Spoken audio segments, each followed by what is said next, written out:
time now for Dowling Catholic High School football on the Central Iowa Sports Network.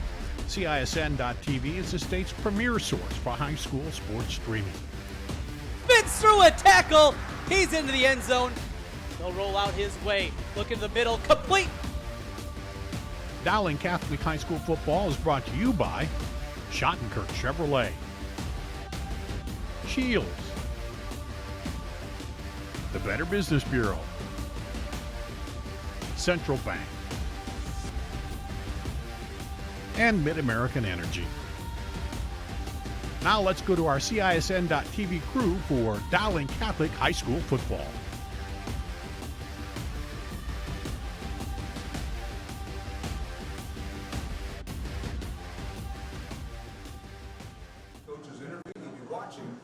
Seniors and their parents of the Dowling football team walk across the field here at Valley Stadium. Up next, here at Valley, we have Hoover and Dowling coming up on Iowa Catholic Radio and the Central Iowa Sports Network.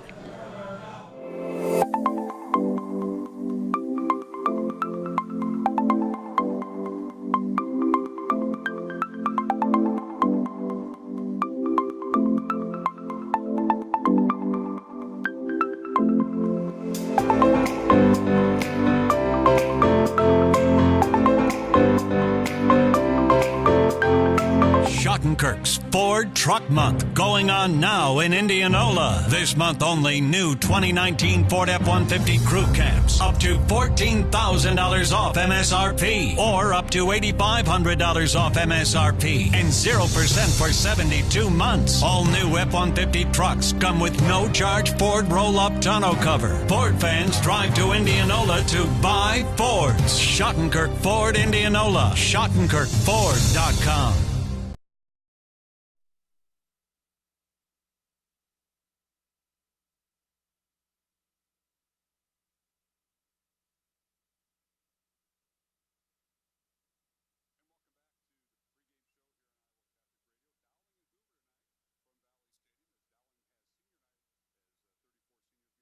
Tonight, Mark Amadale joined by head coach Tom Wilson here in this segment. Coach, thanks for joining us, and I'm glad to see everybody made it back from Sioux City in fine shape last week. Thanks for being on. All right, thank you.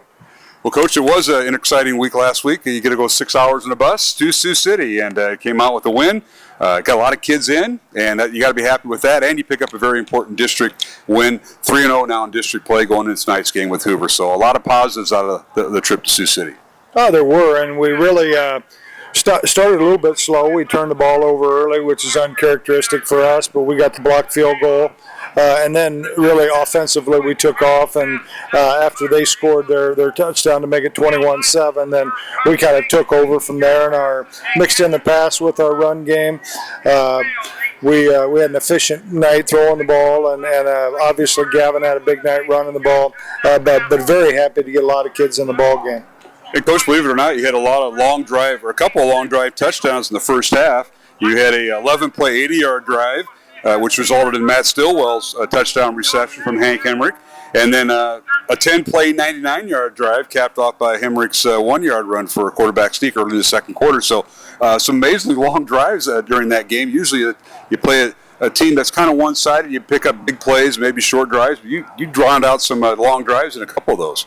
Oh, we did. The 99-yard one was good. They had pinned us down, and then we got out and just made a drive out of it, which was very good. And I thought Hank ran the ball sparingly, but I thought the pass game, getting that going, and him hitting a couple of big pass plays was really important to us. You mentioned the one to Stillwell, but also hit Louis over the middle for a long pass on a critical third down play, which was really good for us. And Chase Hochschild came in. Ran the ball well for us. Then a couple of sophomores, Cam Middleton, and then Adam Townsend getting the end zone, which was certainly a plus. Well, it certainly was. And Coach, unfortunately, running back who won't play tonight didn't play most of the first half and the rest of the second half, and that was Tegan Johnson. Had a minor ankle injury. We call it minor because he's going to sit out tonight against Hoover, but hopefully he'll be ready down the line. But you don't want to see any injuries in games like this as you prepare for the postseason. Not at all. And Tegan tweaked an ankle fairly early in that ball game, and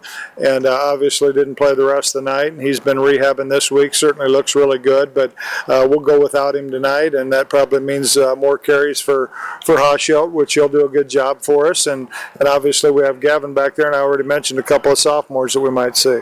This is with Tom Wilson here on the pregame show. Dowling and Hoover night here at Valley Stadium. Final home regular season game for Dowling Catholic, as this is senior night. And Coach, before we get to talking about the seniors, there are 34 of them on your team right now. But let's go back to last week. Some young men who stood out in the film session this week that may have not gotten a call from Mr. Either Chido or me last week that stood out to you in the win over Sioux City East 61-7. Really what I thought was really good is the guys that don't play on the offensive and defensive line. You know, Jake Olson comes in. He started a couple of games for us, a couple of big games, but comes in and does a nice job. We pulled up a couple of sophomores, Ryan Bagenstoss and Gabe Carey, that had gotten the game, and we scored behind them. Michael Wan is somebody that works with us each and every day on both sides of the ball, and he was in on the game for some critical drives and also some good stops. So just really happy with how we were able to get people in the game and still able to run our offense well and play defense. And these are critical times because I know when you talk about development of the team, obviously you've got the varsity starters, you know who they are, but developing the team through JV, through sophomore games, this is next year's team, and yet their season's going to run out here shortly as you move to the postseason for, unless the game gets out of hand. This is very critical in development when you can play these kids. Well, it is, and as JV games, become less and less common, which is disappointing, but it's just the nature of the beast right now. These guys want to play, and so us getting them opportunities right now, like a Carson Boyle, who's important to us, but doesn't see a ton of reps because he doesn't start, but he's important to our future. Him getting in the ball game, and a Will Herman getting in the ball game, and so we need to continue to develop those guys, and they are important to our future, and they'll get better by playing in games like that.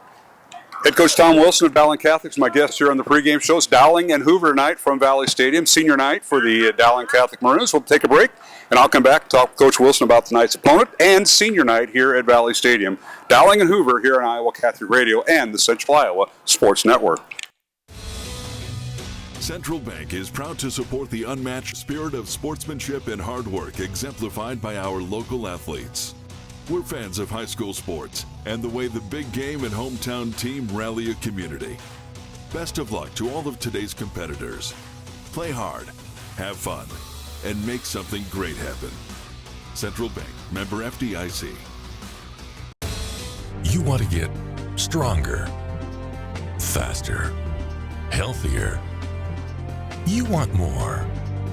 You want to be part of something bigger than yourself. A place for people of all.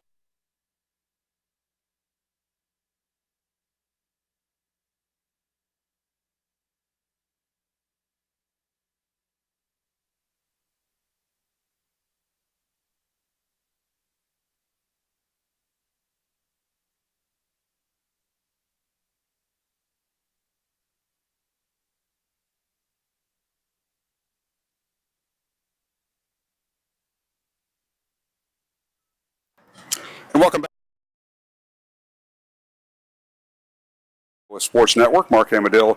Continue my conversation with head coach Tom Wilson. Dowling and Hoover tonight on senior night. And coach, before we get to the matchup with Hoover, earlier tonight before the game, you're going to have 34 seniors and their parents and their families walk across the field, and they've been most of them have been a part of the Dowling program since parochial football back on Saturday and Sundays out here at Dowling. So very emotional night because they're playing their final game at home, but they're recognized this is senior year, and you've been through that with your son, and tonight you're going through that with your daughter.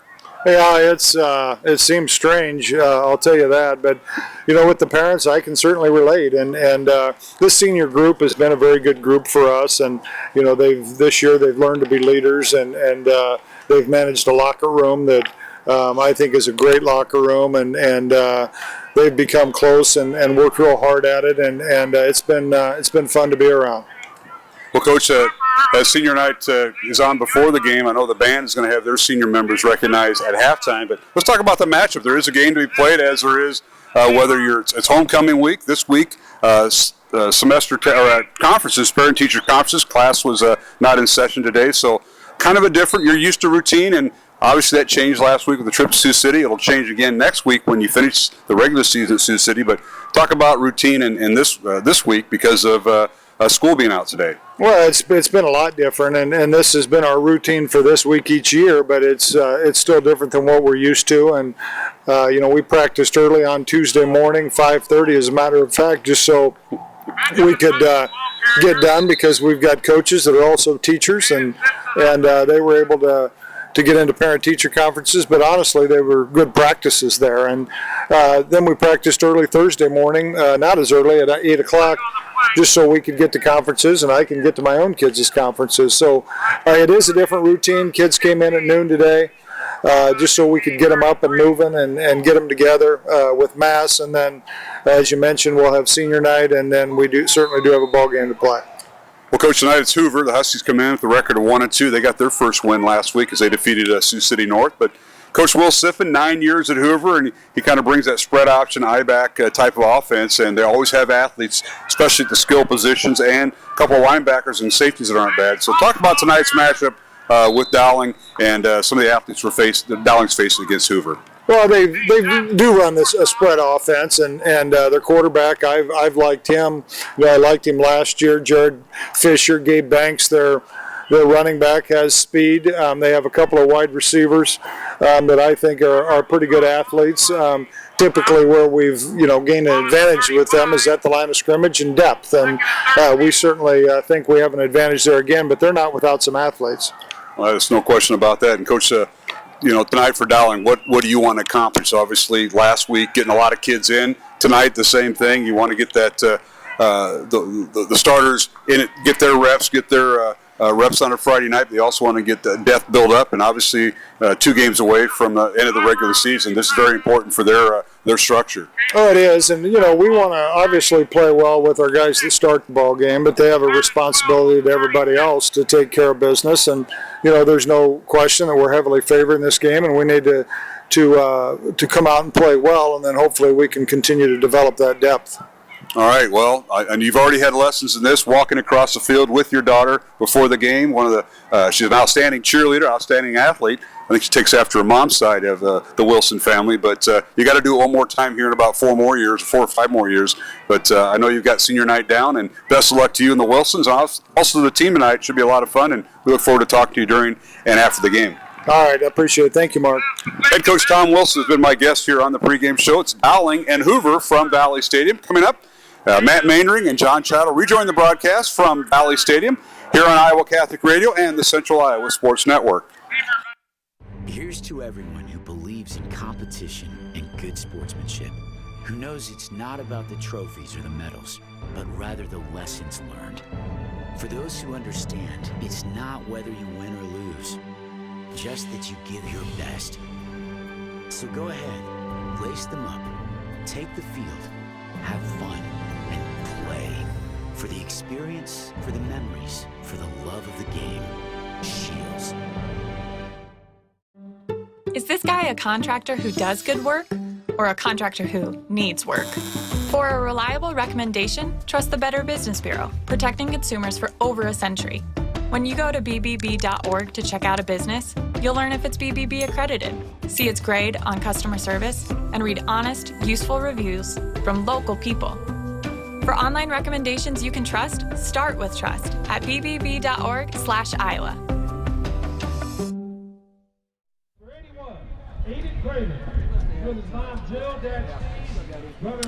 And welcome back to Valley Stadium here in West Des Moines. Mark Hamadale, Matt Mandering, John Chido as we get set for Dowling and Hoover tonight. Hard to believe it's week 8 of the high school football season. Dowling in first place in District 1 with a 3-0 record. They come in ranked 3rd, and they're with an overall record of 6-1. The Huskies with a 1-2 district mark, and they're 2-5 overall. And Matt, Big important game. You got to take care of business. Dowling wins this game tonight. They are probably the automatic berth 2 from District 1 to go to the playoffs. You want to have that. That's number one. Number 2, who and where you play. Well, that's divided on the seeding and the RPI. So a lot of intangibles here that are very important tonight. I think, as a coach going into this, I'm sure Coach Wilson's looking at it and saying, you want to get rid of the little mistakes. You want to clean up some things and keep the kids sharp, and you always hate to talk about getting other people in because it always seems to snake bite you. That was always in my brain going into games like that. And it's just about taking care of business, and as you said, and keeping the kids focused and making sure that they don't look past or look beyond. Absolutely. And, of course, we want to kind of finish up some business here. Last night, the Central Iowa Metro League had their Central Conference girls and boys cross country meet. Dowling girls placing 4th in the 6-team conference meet. The Dowling boys placing 1st, and Will Ryan for Dowling, a senior, placing 1st. And that conference meet was held at the DMAC campus track or course rather up at Ankeny. So congratulations to the Dowling girls and boys cross country teams for their fine effort last night. And earlier this week, I know they had volleyball. Dowling girls won the conference in volleyball, the Central Conference. Congratulations, Mary Beth Wiskus. But the Dowling girls swim team upended number 1 Ames at the Dowling pool on Tuesday night. At the same time volleyball was happening. It was a lot of fun to watch. We had the swim meet going on during conferences and everything else, and it was a joy to watch. And you like those nights where you can get out there and see the kids perform a little bit more too. But that was a big win for those girls as they look now towards state and wanting to get a shot at that state title. Absolutely. So now they've had a taste of that. Let's do our first report from the field, and that is where John Chido was at tonight and on senior night. Johnny, come on in. How's the field conditions right now? I can tell you what the temperature is: 67 degrees, clear sky, and the south-southeast wind at 20 miles per hour. So that'll be blowing from south or from right to left here at Valley Stadium. But how does it feel down on the field, Johnny? Or maybe not. Maybe Johnny is tangled up in all those people that are leaving. I'm not sure. Well, we'll have to get back to him. We're going to take a break here on our pregame show as we'll get that all figured out. It's Dowling and Hoover. They just got done introducing the final set of students and parents as they walk across the Valley Stadium here. So we'll get the kickoff here momentarily. And we got a beautiful night for football. A little bit better than last week. 42 degrees warmer than last week. I always said it was, no matter what the weather, it was a good night for football. Exactly. All right, we'll take a break, come back with more here on Iowa Catholic Radio. Coming up next, it'll be our pregame prayer with our priest, Father Ryan. We want to thank him. And also a word from Dr. Dan Ryan, the president of Dowling Catholic High School. When we return, it's Dowling and Hoover here on Iowa Catholic Radio on the Central Iowa Sports Network. We might not always know what the day will bring, but some things are certain. The sun will rise and your lights will go on. That's because at MidAmerican Energy, we're obsessively, relentlessly committed to providing you energy when and where you need it, to connecting with you and keeping our communities safe and strong. Because the most important thing we put our energy into is you. We're obsessively, relentlessly at your service. Okay, ladies, it's October and we all know what that means. Time for our annual mammograms.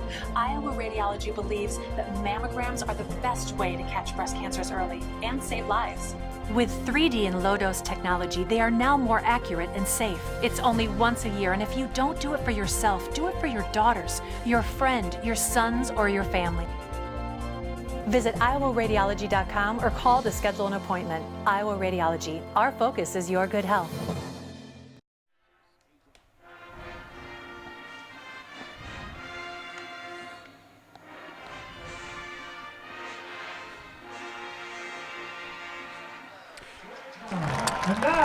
And welcome back to Valley Stadium here on Iowa Catholic Radio. Mark Amadale, Matt Mandering, John Chido as we get set for Dowling and Hoover tonight here on Iowa Catholic Radio. Beautiful night, 67 degrees, clear skies, and the wind, well, that might be a factor, Matt. We saw that could be affecting how you pass, when you pass, and when you punt, because we're going to see a lot of coaches maybe use a timeout. We see quite a few coaches use timeouts, I should say, in the first quarter, so they force a team to punt into the wind. So we'll see a little bit of that. That could affect tonight's game. You get a little south wind coming in here, and blowing, or is that east to west as this field sits? I always get turned a little we're bit. just north-south field. North-south, Yeah. and so the wind's blowing to the north, and we'll see how that does impact the game. There's no doubt about it that it will, especially trying to throw the ball into that wind, which would impact Hoover more than Dowling. All right, we're going to effort John Chido here in a moment. Hopefully we can get everything squared away with him. But right now, let's take a look at our starting lineups tonight. And for Dowling Catholic, they come in with a record of 6-1 overall. They're 3-0 in district play, ranked third. They'll start at left tackle, a senior, Charlie Nank. Left guard is senior Joe Ryan. The center is senior Nolan Sinnott. Ryan Bowles, another senior at right guard, and Tyler Stein, another senior at right tackle. So 5 seniors up front for the Maroons in the offensive line. Andrew Lynch, a junior tight end. And the tailback tonight will be Gavin Williams. He'll be backed up by Chase Hauschild, as Tegan Johnson will not play tonight after he suffered the ankle injury last week in Sioux City. The quarterback is Hank Hemrick, another senior for the Maroons. Wide receivers tonight, we will see Matt Stillwell, another senior, along with Aiden Craven, who is also a senior, and Louis Brooks, a junior, being the wide receivers. And the H-back or fullback, Zach Swager, and he is a junior. And that is the Dowling offense. The Dowling defense, that's led up front by 2 seniors and a sophomore and a junior. And the seniors are Jackson Filer, number 91. He is a starting defensive end, along with nose guard Theo Davis. They're the 2 seniors up front. Russell Pearson is a junior, and Jalen Pettis, a sophomore. That's the front 4 for Dowling. The linebackers are seniors Michael Keel, Will Lenhart, and Neonte Gurkey, and the junior is Jack Meyer. Cornerbacks are junior Austin Klein and senior Owen Schultz, who's a little dinged up but will play tonight. And Adam Brock is the senior's free safety. And we'll see Jake Calvert handle all the place kicking and field goals. Jonathan Gonzalez, another senior, will handle the kickoffs for Dowling. And the punter is Neonte Gurkey. So that's a look at the Dowling lineup under head coach Tom Wilson in his 15th year at Dowling, 158 wins, 24 losses, and he's won 87% of his games here at Dowling, including the last 6 state titles, and his 27th year overall. Now look at the Hoover Huskies, as we're going to have the coin toss here, Matt, I believe, as we'll find out who's going to be defending the win. We'll see which way you're going to go. I know last week they talked about it was pretty windy up there at in Sioux City, and they talked about kicking off and decline, taking the wind immediately on the kickoff, and so, which I've never seen happen, but it almost happened last week. It almost did. All right, for the Hoover offense, the head coach is Will Siffin in his 9th year, and they're 2-5 this season overall, 1-2 in District 1 play. And Coach Siffin, 25 wins, 54 losses in his 9 years at Hoover. They'll start at quarterback is Jared Fisher, a 6-foot junior. In the backfield, Gabe Banks and Kavion Brooks, numbers 4 and 2. Wide receivers, there's a slew of them. Booker Jarrett, DeAntrez Robinson, Jaden Lovelace, and Darius Floyd are the wide receivers amongst 4. We're going to see probably 3 or 4 more. Offensive line is also some of their defensive line. Terrell Bailey, the left tackle, and Max Meza, the left guard, are both two-way players, along with the right guard, Ahmad Shamila. The center is Josh Foley, and Tyson Liu is the right tackle for the Huskies. And on defense, Terrell Bailey, Max Meza, Shamila are the 3 up front, along with linebackers Malik South, Romello Spivey, Ira Galbraith, Jaden Lovelace. Cornerbacks for Hoover, Diamond Deepa, Javion Avant, and Booker Jarrett, and Dontrell McElroy. Those are the starters for the Huskies. Their place kicking is handled by number 90, Beto Flores, and their punter is also Beto Flores. So that's a look at the starters tonight here on Iowa Catholic Radio. We're going to try to effort John Chido on our Dowling sideline, so we've got him on cue. Johnny, can you hear us? I can, Mark. There you go. Okay, we're all set. You're on camera, too, so you can look straight ahead at the camera if you want. But thanks for that. How's that wind doing down there on senior night, Mr. Chido? It's swirling about 25 to 30 miles an hour. It's going to play a big impact on the passing game tonight. There's no doubt about it. You know, one thing about this, he might be the only one that has the face for TV anyway. So I don't know about that. Got the right guy in the right spot. And John, before we get going here, how did the your 8th grade team wrapped up the season this week? And how did you guys finish? We had a great ending to our season over at East. Both teams did very well, played well on both sides of the ball, and the kids went out with both wins, and it was a great season. It's a good group of kids. It really was. And a pretty decent group of coaches, I think, led by your buddy, Mr. Flood, Mr. Hagan. Kyle Hansen, Charlie Schumacher.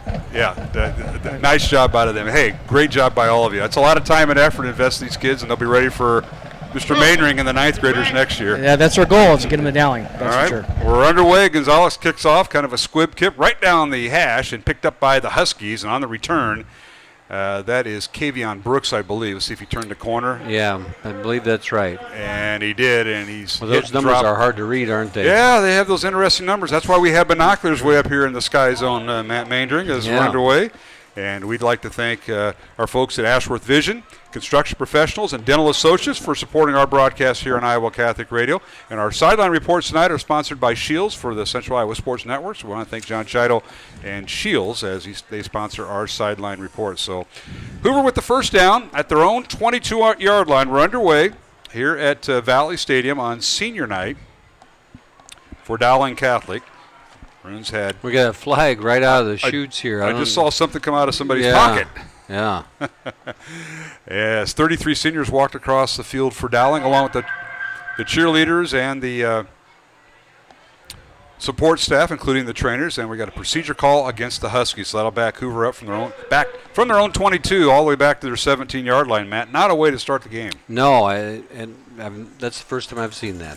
First play of the game, the ball hasn't even been snapped, or they didn't even get down into a stance yet, and they called illegal motion. All right, Hoover's quarterback is Jared Fisher. Wears number 15. He's in the shotgun formation, 2 receivers right. He throws it left, and he threw behind because he had a tremendous rush put on him, and he had to unload the football, and he did, but he unloaded it too soon. Incomplete as the pass. Yeah, you're going to see a lot of that tonight where he's trying to get rid of that ball in a hurry, and that's one of those where it's 1,000, 1,002, and it was out and at the feet of the receiver. So the pass is incomplete. It brings up 2nd down 15 for the Huskies. From their own 17, just underway. A little toss play, and now to the left side, trying to get outside the numbers, and he does, and he gets across the 20 up to the 21-yard line. And at the bottom of that pile is Gabe Banks, the tailback, who got the toss to the right and gets it up to the 20 for a gain of 3, and will bring up 3rd and long for the Huskies, 3rd and about 10.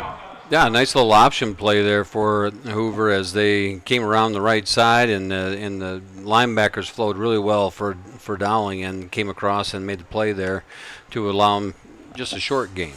3-yard run, so it's 3rd and 12 after that 5-yard penalty pushed Hoover back. So quarterback is Jared Fisher. Long count, 3 receivers left. If they go left to right into the wind, he fires a pass out. It's caught at the 25, slips the tackle, and it's finally brought down right about the 27-yard line. They'll spot him down shy of the first down. Will bring up 4th down. 4th and 5 for the Huskies, and the punting unit is coming in.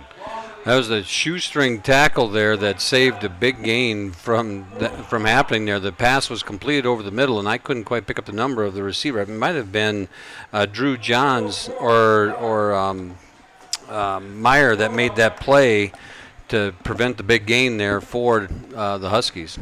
All right, into punt is Beto Flores, and he nearly has a block, and it's a short kick. Gets in that wind wall and dies right about the 41 of Hoover, so a very short punt by the Huskies. Dowling will take over 1st and 10 from the Husky 41-yard line with 10:26 remaining here in the first quarter. No score, Dowling and Hoover here on Iowa Catholic Radio and the Central Iowa Sports Network. And let's go down to our sideline reporter, and that is John Chido with our first sideline report after a Hoover offensive series. Johnny?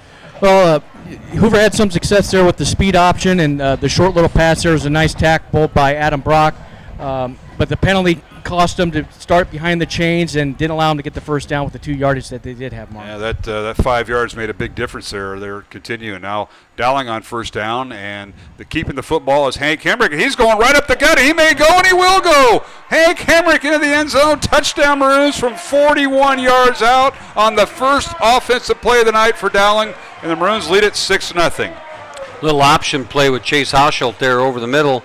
And Hank kept it, and it opened up in front of him. The line had made a hole for him, and he just outran the defensive backfield for the Huskies and raced into the end zone. Certainly did. So with 10:16 remaining, first quarter, Hank Hemrick with his first touchdown of the night.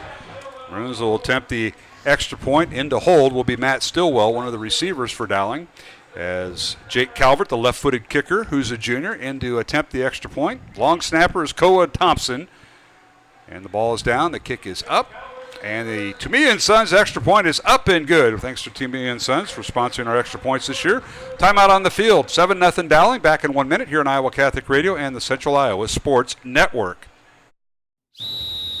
Hi, Ron here, head coach of Westside Auto Pros. When your car's on the injured reserve, you want to get it back in the game as soon as possible. I know that. That's why you need to bring it here to Westside Auto Pros. I have a team of experts that can fix almost every automotive injury. Whether it's a fractured joint, a brake, or if your car just got its bell rung, no problem. We can even do a complete physical on your car to make sure it's game ready for the entire season. So bring your car to Westside Auto Pros and we'll get it back in the starting lineup in no time. Hey, you guys are dogging it back here. Let's move it, move it, move it. It's Truck Month at Schottenkirk Chevy Waukee. Up to $15,000 off new 19 Silverado HDs. Up to $11,000 off new 19 Silverado 1500 Crew LTZs. We're in a position to give you more for your trade in Waukee. Up to $7,000 off new 19 Equinox. Truck Month in Waukee, including up to $15,000 off new Silverado HDs. Huge inventory, but these won't last. Schottenkirk Chevy Waukee. WaukeeChevy.com.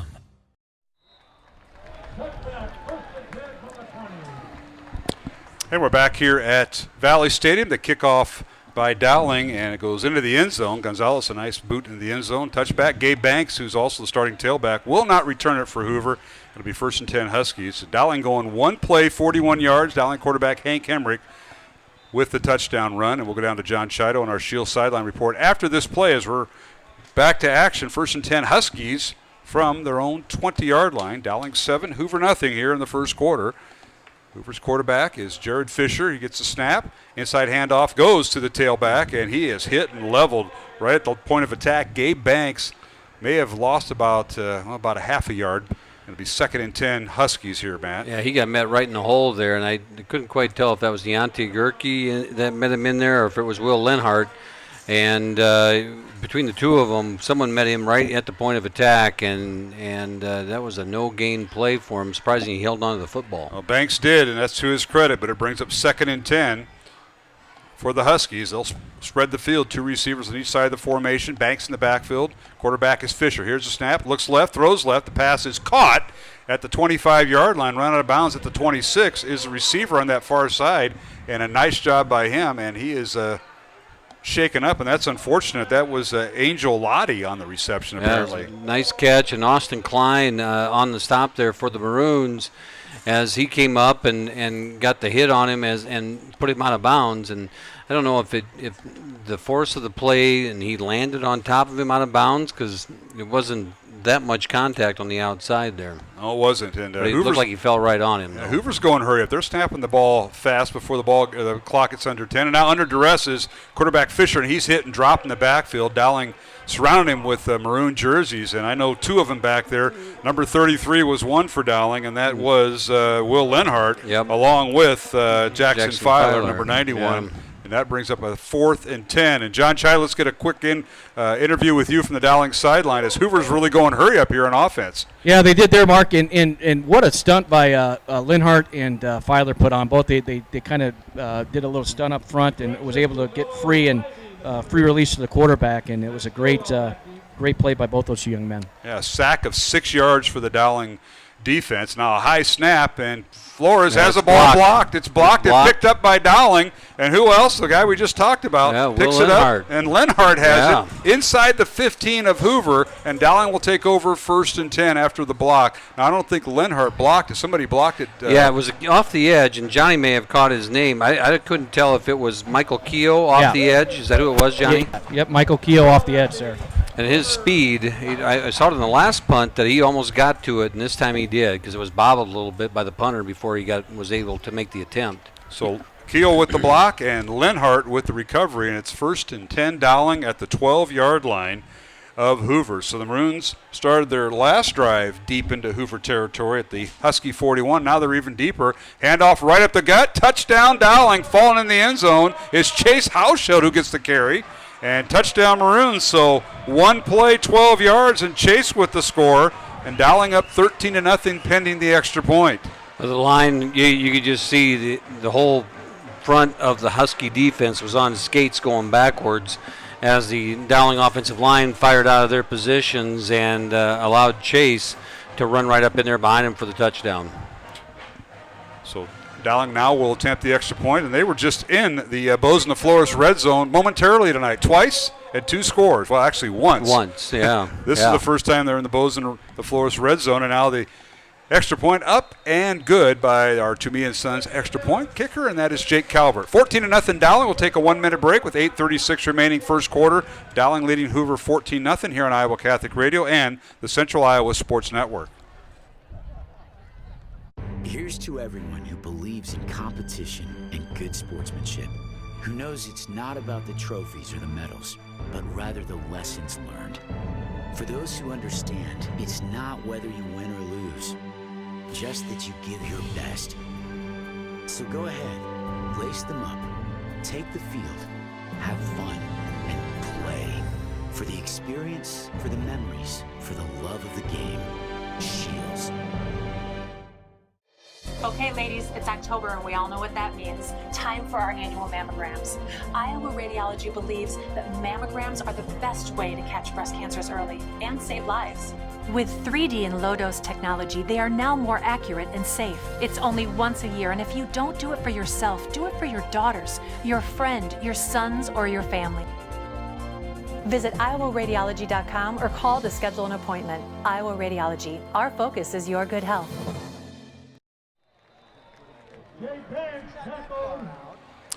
And we're back here at Valley Stadium, the kickoff by Dowling, and now the kickoff has been muffed by Hoover and brought down at about the 2-yard line.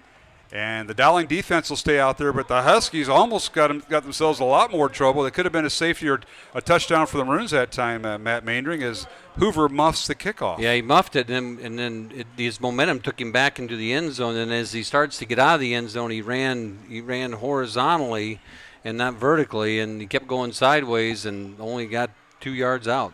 8:29 remaining first quarter. Dowling leading 14-0. The Huskies with 2 receivers right, 1 to the left. And in the backfield is their quarterback, who rolls to his left, fires from the end zone, overthrew everybody, incomplete. He was looking for a receiver at about the 15-yard line, and that young man was well covered, and he overthrew everybody, incomplete. Yeah, he was just throwing in desperation right there because he was about to get sacked for a safety, and he blindly threw that ball as far as he could over the middle, and it was a good decision on his part. So it brings up 2nd down and 10 for the Hoover Huskies. Dowling leading 14-0. As the Huskies go with 2 receivers on each side of the formation without a tight end, 1 back in the backfield, and that is Gabe Banks. Quarterback is Jared Fisher. Fisher from his own end zone going into this win. Dowling has a win at their back here in the first quarter. Here's the snap, throws left. Ball is caught, but hit and dropped at the 3-yard line for a yard gain. Nice job of coverage that time by the Dowling defense. Yeah, and Michael Keogh there, I believe, with the hit on that play, or I couldn't tell, and Johnny might be able to see if it was Austin Klein or Michael Keogh, but I think it was Keogh on the hit there. Kavion Brooks on the reception for a yard for the Huskies, so it'll bring up 3rd and 9 for Hoover after that 1-yard gain. And when you hear the crowd go, ooh, you know it was a hit. The receiver didn't see the defender coming, and he got there right as the ball did and made a nice play. Did a nice job to hang on to the football after the catch. Yes. All right, here is Fisher from his own end zone. The snap, the Hoover quarterback fires over the middle. The pass is bobbled, caught at the 11-yard line, and shy of the first down, though. That'll bring up 4th and 1. Nice job by the Hoover receiver running a slant route from left to right. That's Kavion Brooks again with the catch. Yeah, they had nice timing on that play for the Huskies, and almost enough for the first down as they ran that quick slant play over the middle, and they, that's one of those things. You can see they practiced it a lot of timing on it, and for the completion, and Dowling made the play right away to prevent any further yards. 8-yard reception, but it brings up 4th down for the Huskies, and Beto, a senior, and he had his last punt blocked.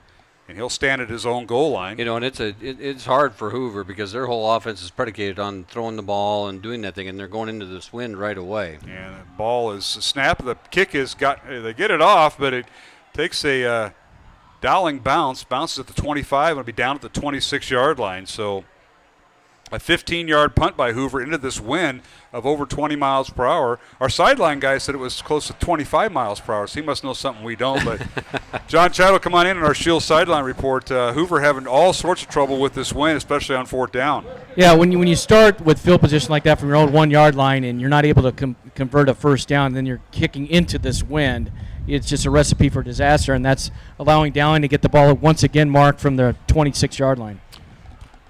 All right, 1st and 10 Maroons. Dowling's offense. Hank Hemrick back to throw, fires it out, and the pass is caught. A nice little quick slant pattern from the right side, caught by Dowling Catholic's Gavin Williams, who lines up as a receiver in the slot. Dowling Catholic went empty there as they're messing around with some formations here and putting Gavin into different spots to create different situations for him. And this time it looks like he's going to line up in the backfield, but nice pitch and catch there from Hemrick to Williams. So he picks up 7. It's 2nd down and 3. Dowling on the Hoover 19 as they're in the Bows in the Flores red zone. And the handoff, Gavin Williams again, and he's inside the 20, or inside the 15 rather, now inside the 10 and rolls forward and gets, I'm saying, is there a loose football down there around the 5-yard line? He was on top of it. Yeah, the officials said Dowling got back on top of it. So it's all the way down to the 5, 14-yard run for Williams, and it's 1st and goal Dowling at the Hoover 5. That little run right there shows you what Gavin Williams can do. You know, for those watching on TV, to see his quick feet and how he can move from side to side as quickly as he can, that's what separates him from other running backs in the game. 2 receivers right, full house backfield as Hemrick. He'll hand it off to Gavin Williams, angling towards the near pylon. Touchdown Dowling, and Gavin Williams from 5 yards out. So the Maroons have run a total of 5 plays tonight and have scored 3 touchdowns, leading 20-0 pending the Tomei & Sons extra point here, Matt. Yeah, Gavin Williams just he gives you that little move like he's going to run up the middle, as you see so often from Dowling, and then just sprints to the pylon and takes the score, makes it just inside the pylon to create 3 scores in these first few minutes of the ball game. Yes, indeed. So touchdown runs by Hank Hemrick from 41 yards, Hauschild from 12 yards, now Gavin Williams from 5 yards out. Gives Dowling a 20-0 lead. Calvert on the Tomei & Sons extra point. It is up and no good. Off to the left. So the score remains Dowling 20, Hoover nothing. 5:33 remaining here in the first quarter. Back to Valley Stadium on Dowling Senior Night after this 1-minute timeout here on Iowa Catholic Radio and the Central Iowa Sports Network. It's Truck Month at Schottenkirk Chevy Waukee. Up to $15,000 off new 19 Silverado HDs. Up to $11,000 off new 19 Silverado 1500 Crew LTZs. We're in a position to give you more for your trade in Waukee. Up to $7,000 off new 19 Equinox. Truck Month in Waukee, including up to $15,000 off new Silverado HDs. Huge inventory, but these won't last. Schottenkirk Chevy Waukee. WaukeeChevy.com. Central Bank is proud to support the unmatched spirit of sportsmanship and hard work exemplified by our local athletes. We're fans of high school sports and the way the big game and hometown team rally a community. Best of luck to all of today's competitors. Play hard, have fun, and make something great happen. Central Bank, member FDIC.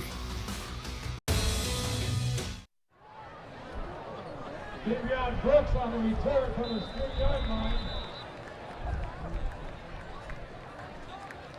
And we're back here at Valley Stadium on the kickoff, returned by the Hoover Huskies' Kevion Brooks, and he gets it across the 5 up near the 10-yard line, still deep in their own territory. Hoover with the first down. They're going to call it the 9-yard line after Dowling goes 3 plays, 26 yards on the Gavin Williams 5-yard touchdown run. Let's go down to our Shield sideline reporter, John Chido. Johnny? I just want to mention the offensive line tonight, Mark, with those 3 drives and those scores has been set up by that offensive line of Tyler Stein, Ryan Bowles, Nolan Sennett, Joe Ryan, and Charlie Nate. They have done a tremendous job, and along with the tight ends that get in there from time to time. First down Huskies. Quarterback is Jared Fisher. Fakes the handoff. Back to throw. A little pop pass over to left. Caught by Kevion Brooks. He's got the first down across the 20. Out of bounds at the 22-yard line. And Hoover with his first down. It comes on their 3rd series of the night here, Matt. Nice little design play there with Kevion coming out of the backfield. It looks like he was lined up tight and then snuck out into the flats and uncovered. And pitch and catch was successful there for the Huskies. Michael Keogh comes up and makes the play out of bounds for the Maroons.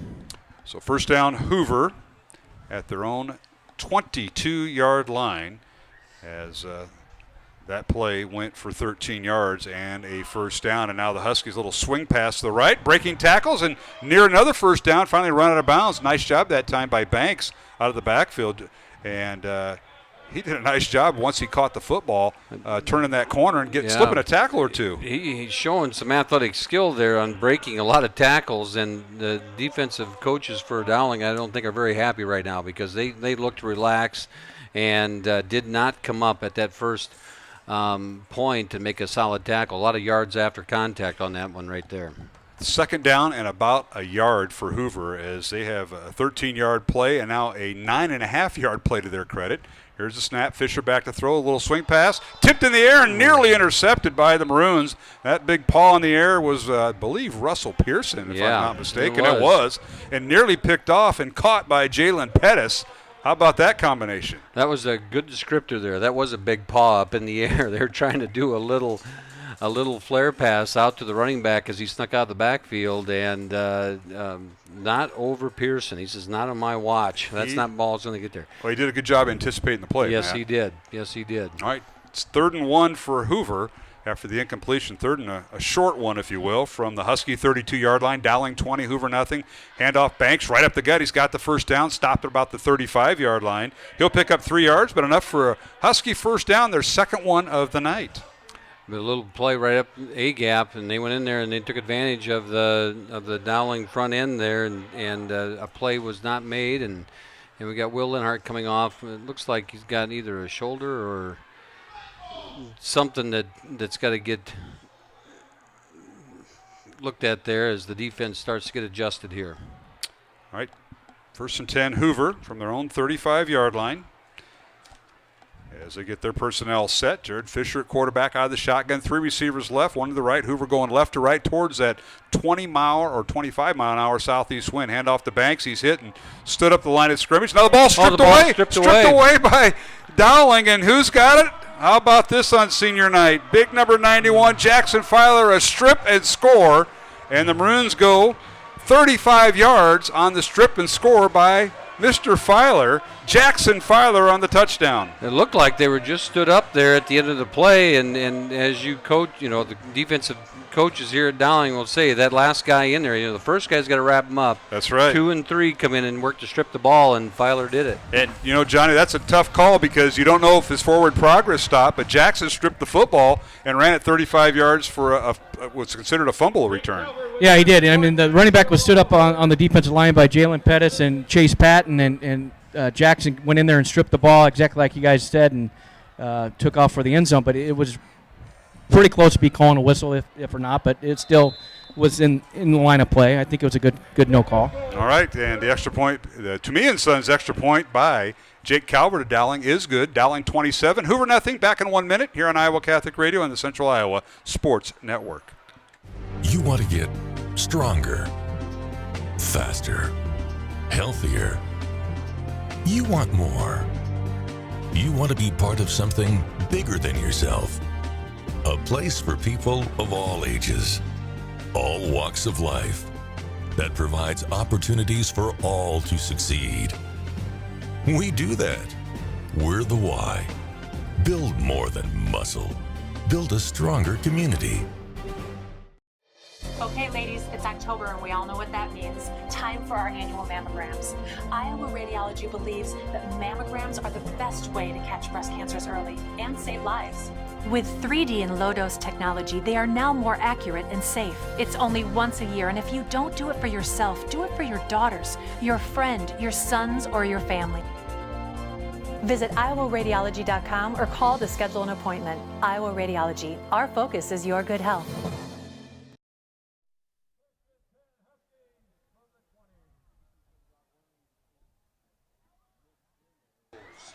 And we're back here at Valley Stadium. Mark Emmerdale, Matt Maindring, John Chido after Dowling with another touchdown as Filer scores for the Maroons, and that is Jackson Filer on a 35-yard fumble return.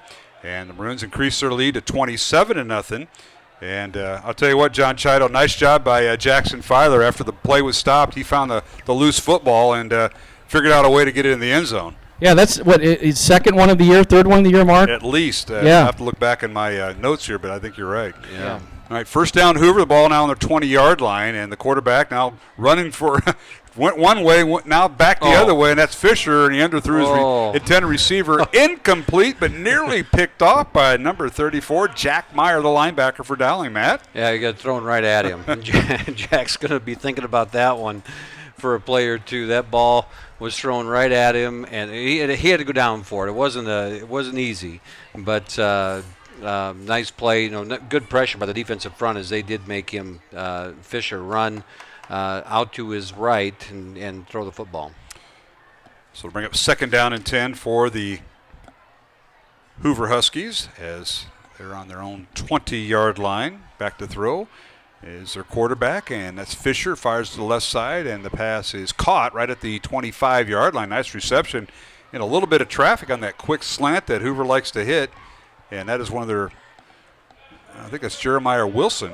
Yeah, and they've been having some success out there on that edge and making that play come to the side, inside in that slant, and they've been able to chip a few yards, and the Dowling defense is giving them about 3 or 4 yards of cushion there, so they keep everything in front of them. That is actually a 5-yard reception. They're going to say Kavion Brooks on the reception. So now they flip the field. 3 receivers to the right now of Hoover's formation. The lone receiver on the left as the ball is on the left hash. Now we've got a penalty flag by the back judge. Delay of game. So the Huskies will be penalized back to the 20-yard line. It'll be 3rd and 10 for Hoover. Tonight's game on Iowa Catholic Radio brought to you in part by Kemen, Mercy One, along with Two Rivers Glass and Door, and the Catholic Tuition Organization. Mark Amadale, Matt Maindring, John Chido here on Iowa Catholic Radio as it's senior night for Dowling Catholic. 33 senior football players along with the trainers, cheerleaders, and at halftime, Matt, the band seniors will be introduced with their parents while we're doing interviews at halftime. They have a big day tomorrow as they perform at Waukee. I'll bring it up later as the play goes here. Oh, it sure does. And now running with the football, the Huskies have it, and they're near a first down. Nice job that time by Hoover as they ran a little screen play, and the defensive front is so aggressive. It's a good call against our defensive front right now.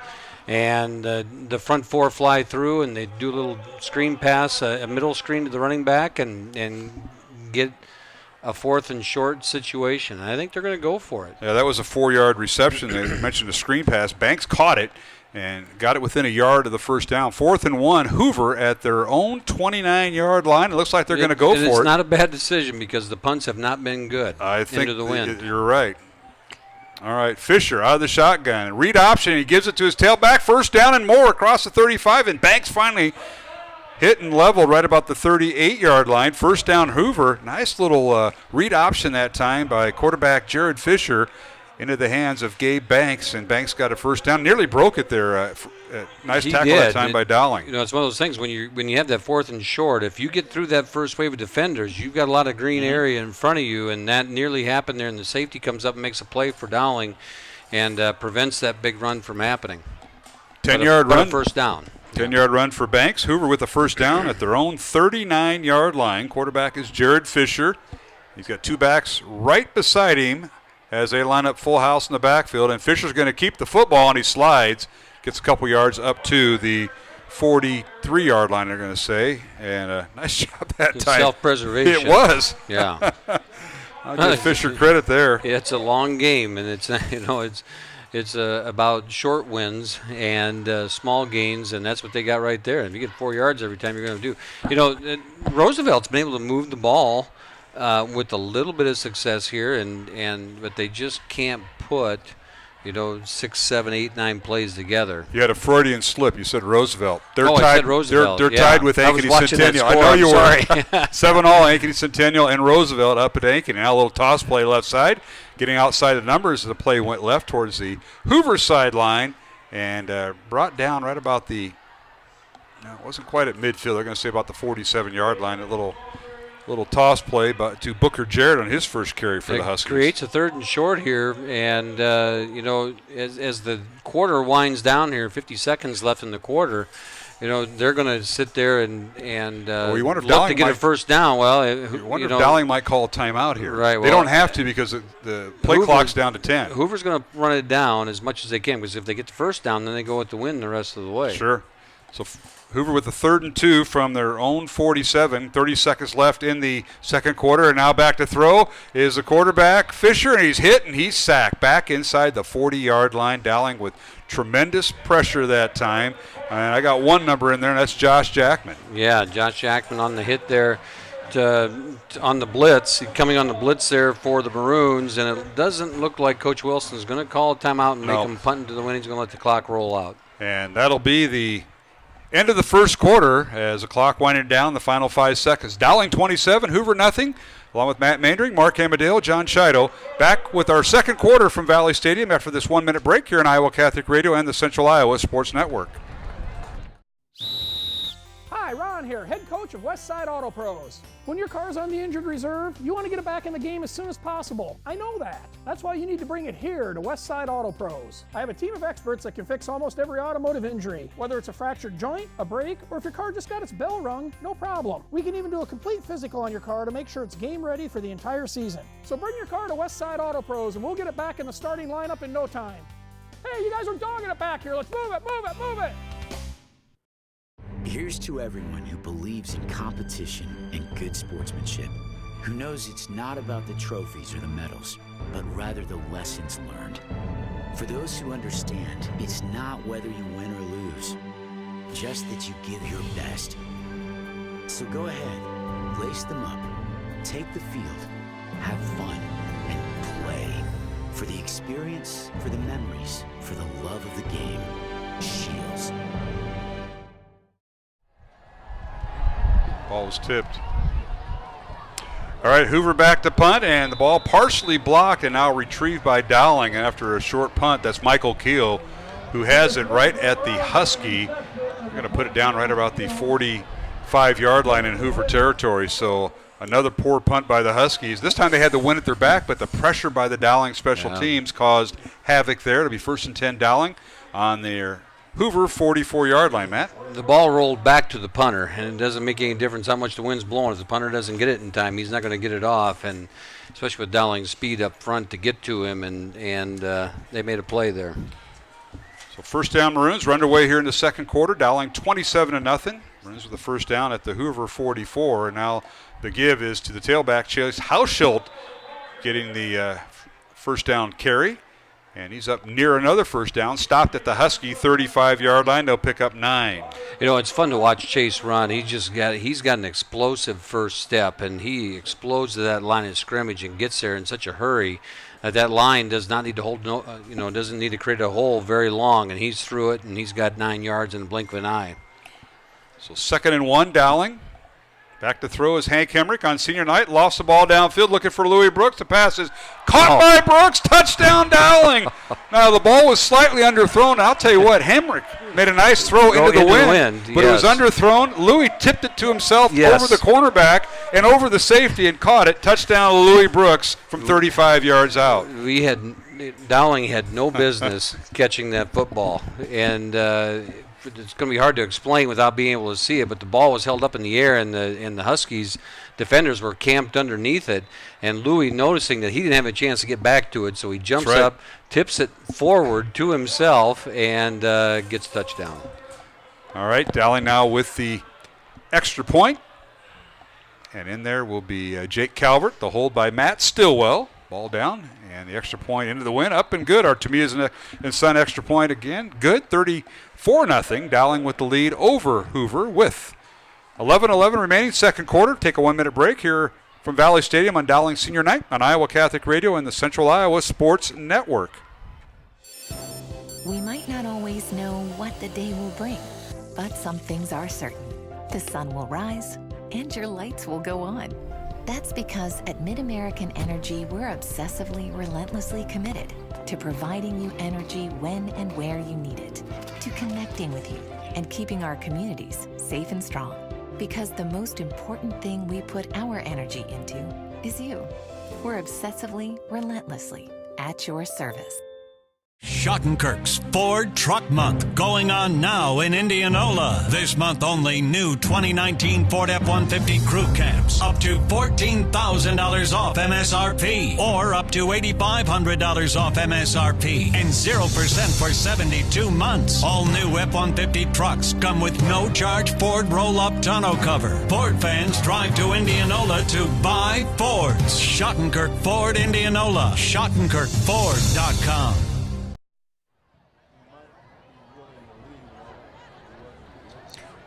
And we're back here at Valley Stadium. Pretty nice night, 67 degrees. Our game time temperature, southeast winds at 20 miles per hour. Gusting a little bit stronger than that as a kickoff by Dowling, fielded by Hoover at the 20-yard line. And angling for the near sideline, about a 12-yard return as the Husky upback was finally taken out of bounds, and that was number 11 and Diamond Deepa on the return. It'll be Hoover first down. From there at their own 33-yard line. Let's go down to our Dowling sideline reporter, and that is John Chido on our Shields sideline report. Johnny? How about that tip drill? It was tipped by the free safety of Hoover, Dartrell McElroy, and then double tipped by Louis Brooks to himself, and then able to handle the football, and into the end zone he went. So yes, he did. Just like you guys teach at the 8th grade level, Johnny, right? Yeah, exactly. Nice job. Nice job. Oh, come on. You had that drill up at Sheldon, too. Oh, we did. You didn't play a tip drill like that, yeah. On the basketball court, yeah, maybe. Maybe. All right. Hoover on a first down from their own 33-yard line. A little toss play right side, and that's Fisher with the toss play.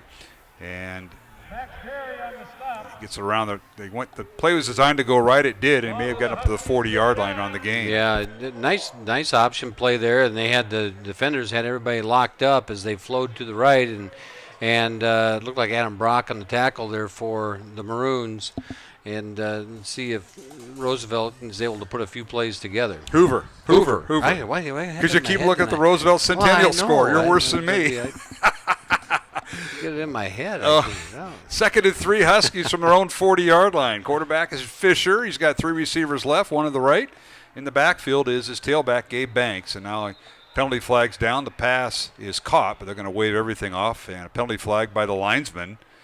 And you can see, Hoover's trying to do that continually. Just isolate people, get them out in space, one-on-one situations, because they know they cannot consistently run up the middle, and they're having a little bit of success here as they're able to isolate some of these people and get them out in space. Penalty is against Hoover. That'll back them up 5 yards, and it'll back up the Huskies to their own 35. So it'll bring up second down and 8 for Hoover. 10 minutes remaining, second quarter. 34-0 Dowling here on senior night for the Dowling Catholic Maroons. Mark Hamadale, Matt Mandring, John Chido, and with Iowa Catholic Radio and members of the Central Iowa Sports Network. Pete Tarpey and the crew here tonight. And pass incomplete as the Huskies try to throw right, and it's incomplete. Chase Patton there for the Maroons batted that ball down by Husky quarterback Jared Fisher, and got up in the face. And as you coach those defenders, when that pass is going up, get your hands up. If you can't get to them, get your hands up. All right, that'll bring up third down for Hoover. 3rd and 8 from their own 35-yard line. As Fisher now, the Husky quarterback, out of the shotgun. He's been there all night. Here's the snap. Back to throw. Fires downfield with the wind at his back. And getting behind the Dowling defense is a receiver. And the Huskies now with the first down, and that is Kavion Brooks, who's finally swung out of bounds at the 10-yard line of Dowling. I didn't see what happened to the defender there. Maybe Johnny did. I couldn't tell if someone fell down or not, but he was wide open down the field and accelerated and nice throw by Fisher. Yeah, Jared Fisher gets it all the way downfield, and they're going to spot it right at the 11-yard line. So a 55-yard reception that time by Hoover's Brooks, and that's Kavion Brooks with the reception. And it's first down, Hoover at the Dowling 11. Now the quarterback, Fisher, little toss play right side, and that is Brooks getting outside the edge, inside the 5, and he's finally run out of bounds there.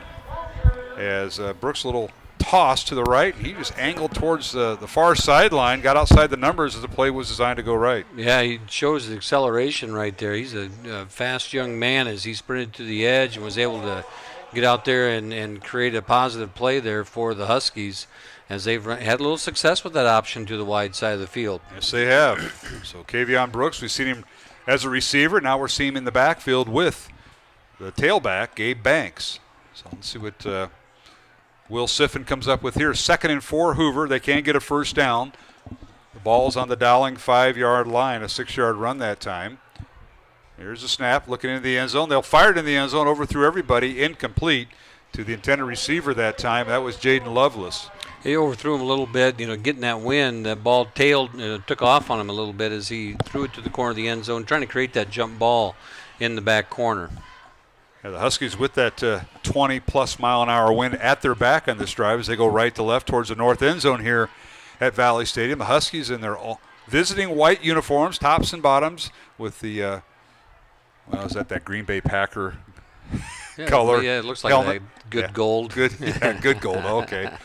Good yellow. And they got the yellow or gold numbers, which blend into their shirts. And now Fisher rolls to his left, now being chased, scrambles around, stops, looks into the end zone, fires towards the goalpost, ball tipped and incomplete. As they fire right towards the goalpost in the middle of the end zone, but the ball was knocked down incomplete to bring up 4th down and 4 for the Huskies. Fisher showed some good presence in the backfield right there. As he was being chased, he got flushed to his left, which is really hard for that quarterback to throw on the run. He circles back around to his right and got receivers crossing in the end zone. He took a shot at it and just missed. So Fisher now looking to the sideline to get his plays from head coach Will Siffin, as we have 8:53 remaining, second quarter. Dowling 34, Hoover nothing, and we've got a timeout on the field. We'll take a 1-minute break and return. Dowling 34-0 over Hoover here on Iowa Catholic Radio and the Central Iowa Sports Network. We might not always know what the day will bring, but some things are certain. The sun will rise and your lights will go on. That's because at MidAmerican Energy, we're obsessively, relentlessly committed to providing you energy when and where you need it, to connecting with you and keeping our communities safe and strong. Because the most important thing we put our energy into is you. We're obsessively, relentlessly at your service. Okay, ladies, it's October and we all know what that means. Time for our annual mammograms. Iowa Radiology believes that mammograms are the best way to catch breast cancers early and save lives. With 3D and low-dose technology, they are now more accurate and safe. It's only once a year, and if you don't do it for yourself, do it for your daughters, your friend, your sons, or your family. Visit iowaradiology.com or call to schedule an appointment. Iowa Radiology. Our focus is your good health.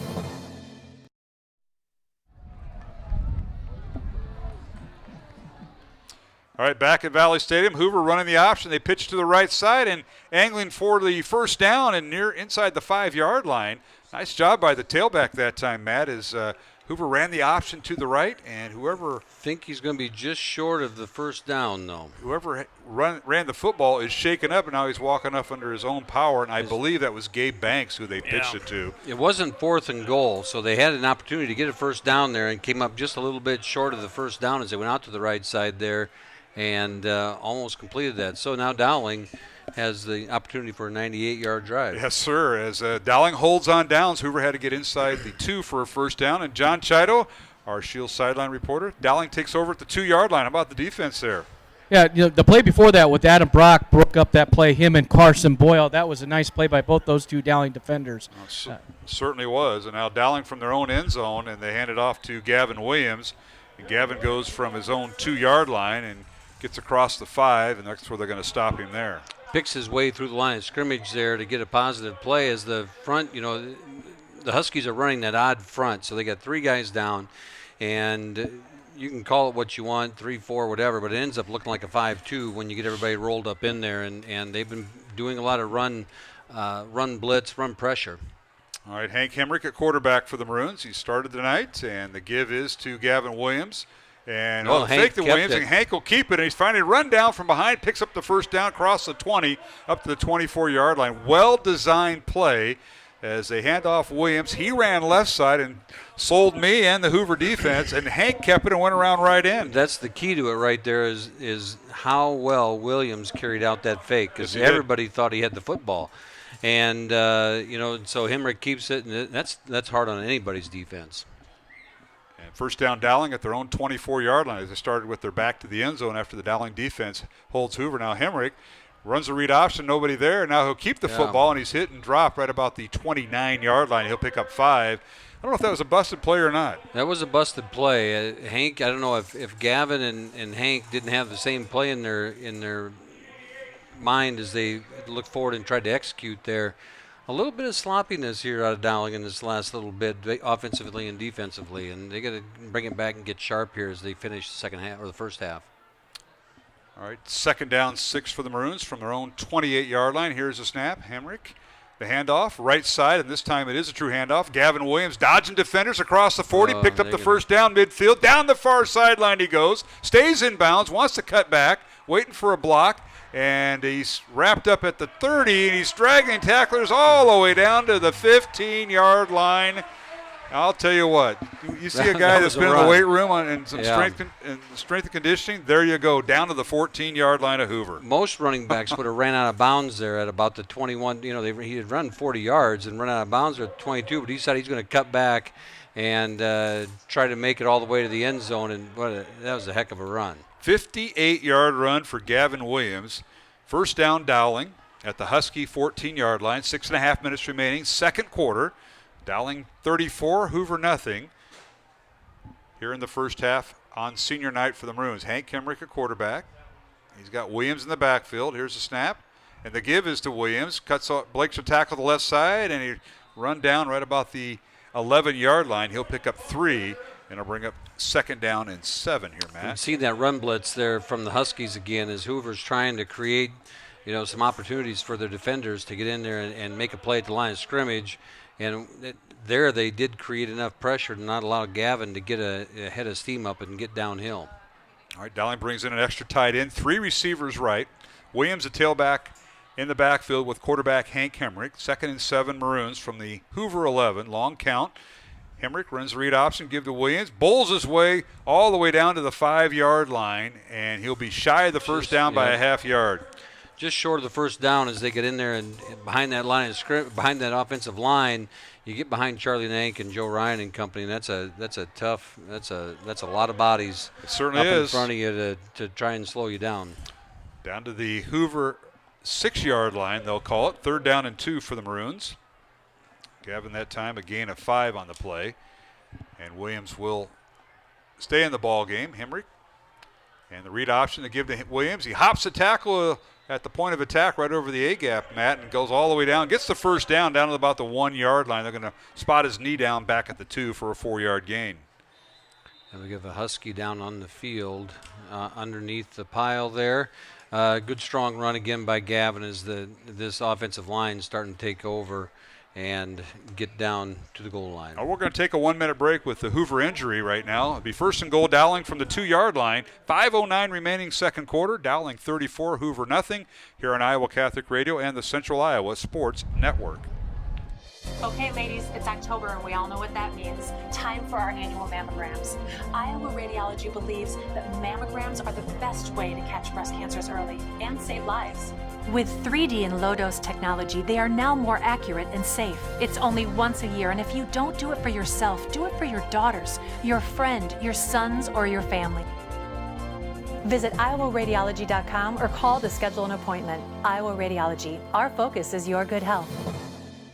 It's Truck Month at Schottenkirk Chevy Waukee. Up to $15,000 off new 19 Silverado HDs. Up to $11,000 off new 19 Silverado 1500 Crew LTZs. We're in a position to give you more for your trade in Waukee. Up to $7,000 off new 19 Equinox. Truck Month in Waukee, including up to $15,000 off new Silverado HDs. Huge inventory, but these won't last. Schottenkirk Chevy Waukee. WaukeeChevy.com.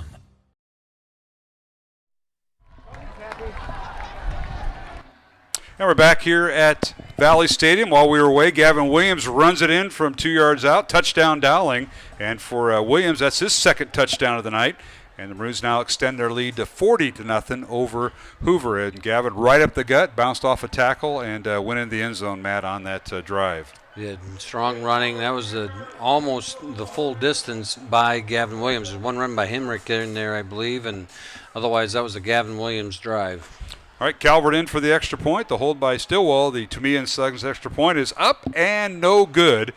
Dowling 40, Hoover nothing. 4 minutes, 52 seconds remaining here in the first half with timeout on the field. We'll be back for the kickoff in 1 minute on Iowa Catholic Radio and the Central Iowa Sports Network.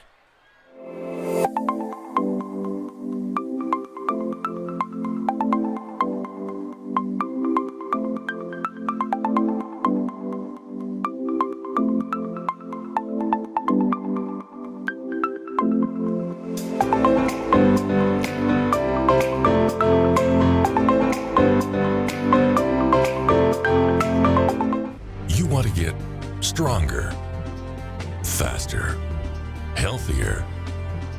You want more. You want to be part of something bigger than yourself. A place for people of all ages, all walks of life, that provides opportunities for all to succeed. We do that. We're the why. Build more than muscle. Build a stronger community. Gonzalez will kick off for the Maroons. Banks and Brooks back in.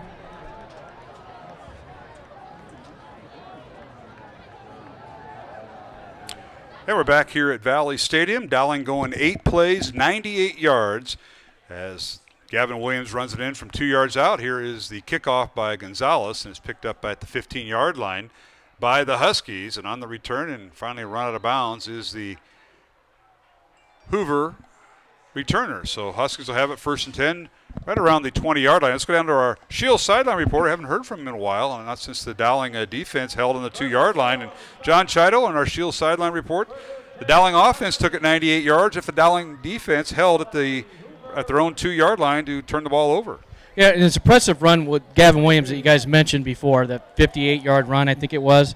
But, you know, Tyler Stein once again and Ryan Bowles, it's a stretch play. They're able to get an angle on that outside backer and turn him. And then Gavin Williams with his cuts were tremendous. And the blocking downfield has just been great all year for this offensive line. Yeah, it certainly has. And now Banks on the handoff as Hoover, a first down from their own 22-yard line. They give it right up the gut to Banks. And Gabe Banks has a first down. He crossed the 30, and they're going to spot him at the 34 of Hoover. 12-yard run on first down there, Matt. He was able to duck under that first wave of defenders and scoot through there and shoot into the Dowling secondary. And good positive play for Hoover as they start to move the ball downfield. It certainly did. 12-yard run. First down, Hoover. Huskies out with 3 receivers left, 2 to the right, quarterback.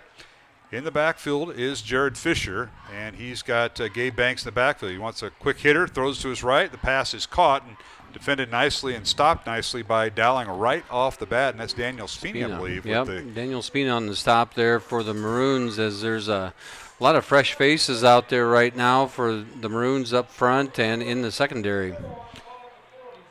As Booker Jarrett on the reception that time on the quick hitter for Hoover. And they're going to move the ball up to the 40-yard line. So he picked up 6 yards on the catch. Kind of what you talked about in the pregame. Hoover just likes to kind of spot that ball around as much as they can, Matt. And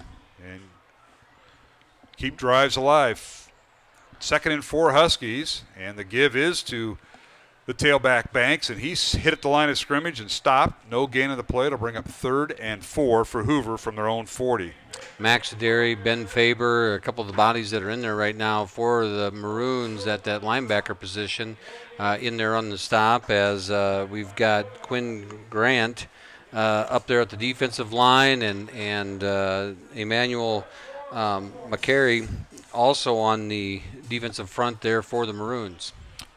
All right, Hoover with 2 receivers split out wide to the left. One of them is Angel Lottie. Quarterback Fisher out of the shotgun. Looks to Lottie. Now throws over the middle. Pass caught. First down, Huskies. Nice reception that time. And now spinning out of the tackle is Kavion Brooks all the way down inside the Dowling 40. They'll spot him down at the Maroon 37-yard line. Well set up play by the Huskies. They did the fake bubble. They faked the bubble screen out to the right, out to the left.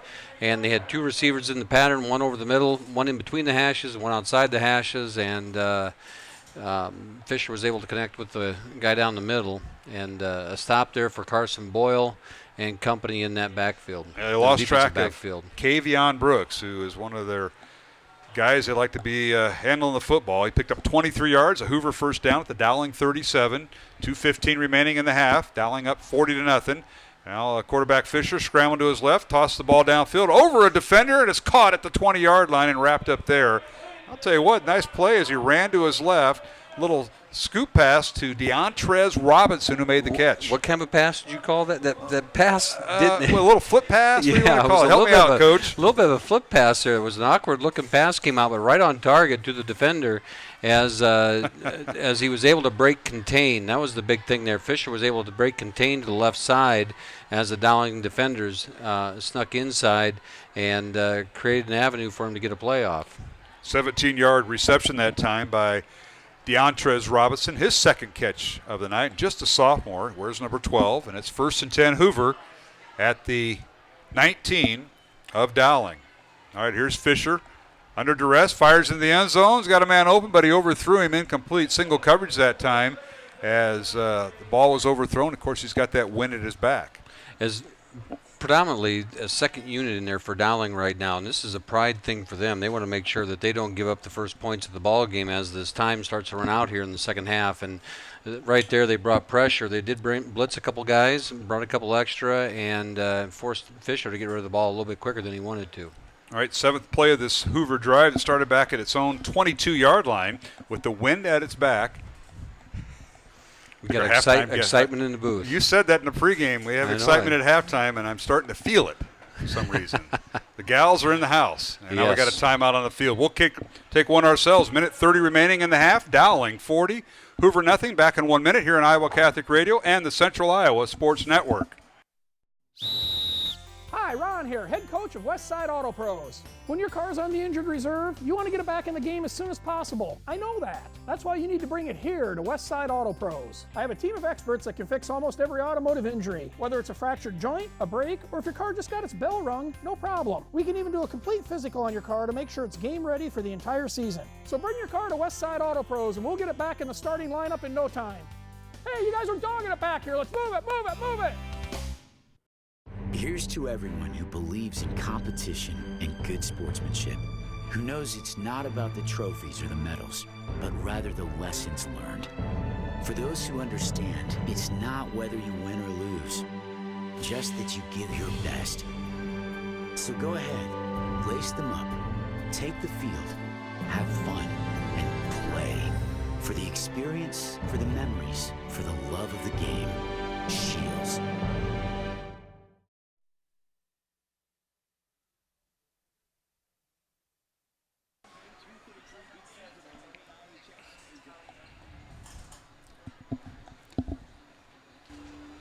All right, second down 10, Hoover, and quarterback Jared Fisher keeps the football and runs inside the 10, picks up the first down as he got down at the 7.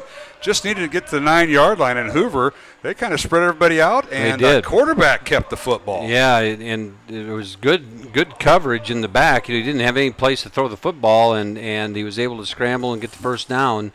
And Hoover's only got one timeout left, so the clock's going to continue to run once the ball gets set here after the first down. Yeah, Fisher picked up 13 yards on the play, and it brings up 1st and goal Hoover at the Dowling 7. Remember, Dowling defense held at the 2-yard line, turned the ball over on downs, forced Hoover into a 4th down play, and now back to throw is Fisher into the end zone, and he throws the back pylon. The pass overthrown, incomplete. One of the members of the band, I think, made the catch. But he almost went into the tuba, I think. I can't quite see what's back there. You know, here's the problem. He's thrown with the wind behind his back, and he's got to give a little bit to that. The intended receiver was Booker Jarrett. Well, 52 seconds left, and second down, and Dowling, Hoover's got 3 shots here, 2 more shots to get into the end zone. And again, we're talking about that pride thing for this defensive group in there right now. They brought some pressure on the last play and made Fisher get rid of it early. All right, the Huskies now will send 1 receiver left, 3 to the right, and now in the backfield is Gabe Banks. Here's the snap. Fisher being under pressure, rolls through it, and he's going to be hit and drop back at the 9-yard line, so he'll lose 2, and he'll bring up 3rd and goal from there. 3rd and goal from the 9. The clock continues to run at 40 seconds. I would assume he's going to call a timeout here, probably. Maybe. 3rd and 9. He's got 1 shot. 3rd and goal. 3rd and goal, at the 9. And the clock's running out. They're going to get a playoff here yet. 2-yard sack by Dowling. And now here is Fisher from the shotgun. Has time, now rolls to his left, looking at the end zone, still looking, now fires it, and the pass is incomplete, right through the hands of the intended receiver. And he knew it. That was Brooks. Yeah. He had it, and he dropped it right in front of Johnny Chido. Johnny, you were right there. I'll tell you what, that was a nice play by Hoover. They spread everybody out, and we did not have pressure on the quarterback.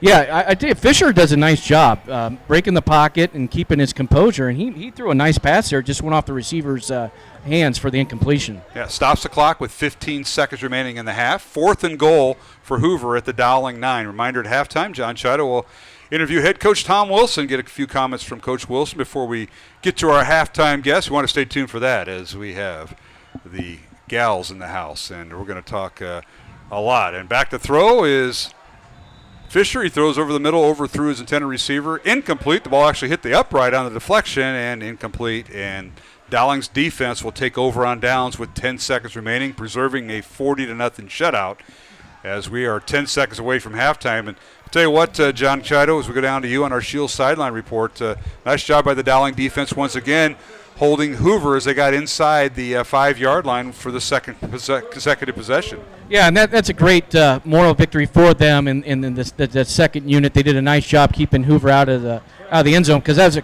two nice plays right there back-to-back to get him in that red zone mark. And I mentioned Jared Fisher has done a nice job throwing the ball when he has time. Just unfortunately had a couple of those incompletions. And the other nice thing I want to mention is the enthusiasm by the sideline for that second team. It's just that's great to see these guys rooting these other guys on, and that are getting more playing time than they have in other ball games. All right, John, thanks for that report. I was just talking to Mr. Mainring while you were visiting. And, Matt, you've got a couple of scores you want to let our listeners know about. I finally get to say Roosevelt. Yes, you can. Well, Ankeny Centennial leads Roosevelt 14-7 at the half. And also we have Valley up big on Ames, 48-0 in the second quarter. And one, because I have some family paying attention, Algona is ahead of Spirit Lake 21-13. Up there as my son's coaching up at Spirit Lake. Oh, there you go. All right. So we'll get them all covered. Here, it's Dowling 40, Hoover nothing. Dowling offense on the field. First down, Maroons. They'll take over from their own 9-yard line. Hank Hemrick in at quarterback. Want to thank Skeffington's Formal Wear along with R&R Realty and the Catholic Tuition Organization for supporting our broadcast here on Iowa Catholic Radio.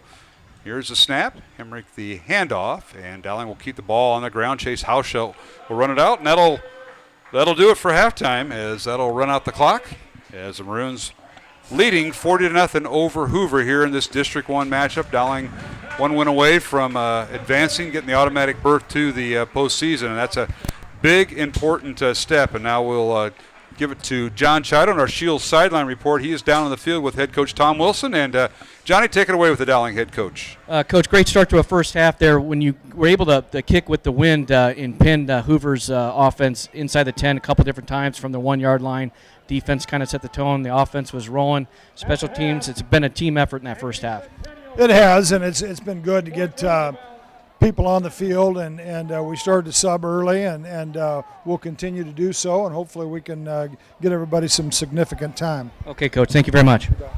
John Chido, thank you for that interview with head coach Tom Wilson. Dowling leading at halftime 40-0, Matt. And I'll tell you what, the Maroons defense, I know we had a lot of new names on there, but they preserved the shutout.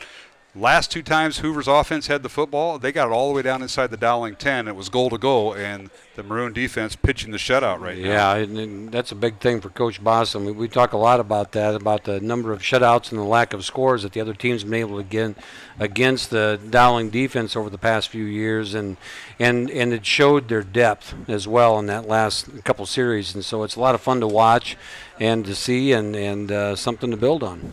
It certainly is. We got the first half statistics before we get to our interviews. Stay tuned, as coming up here at halftime, we'll talk to Carolyn Kershoff and Tasha Eichheit from Dowling. And you're going to stick around for that. I got to ask, are you going to be around for that interview? I may need I'm just going to make faces at it. You're going to be a little bit. I might need some help. All right, let's take a look at the first half statistics. Thanks to Coach Seifert. He does a great job. He has to come from the far end of the press box here.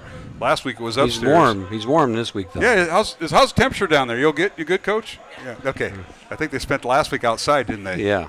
All right, Dowling with 229 yards of total offense. Hoover with 206 yards of offense. Passing, Dowling with 42 yards. Hoover with 159. Dowling's rushed the ball 187 yards on the ground. Hoover 47 yards on the ground.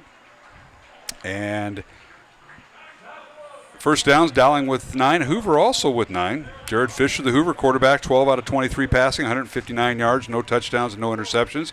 Hank Emmerich throwing the ball twice, completed 2 passes for 42 yards and a Dowling touchdown.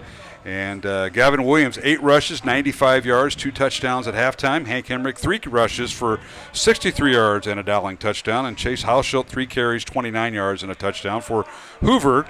Their tailback, Gabe Banks, 11 carries, 48 yards. And quarterback Jared Fisher, 5 carries for -1 yard. Louis Brooks, leading receiver for Dowling, 1 catch, 35 yards, and a touchdown. Gavin Williams, 1 catch for 7 yards. For Hoover, Kavion Brooks, we've talked about him tonight, 4 catches, 68 yards tonight. Deontez Robinson, 5 catches for 66 yards. Gabe Banks, a catch for 13 yards. Again at halftime, Dowling 40, Hoover nothing. The Maroons with total yardage of 229 yards at halftime.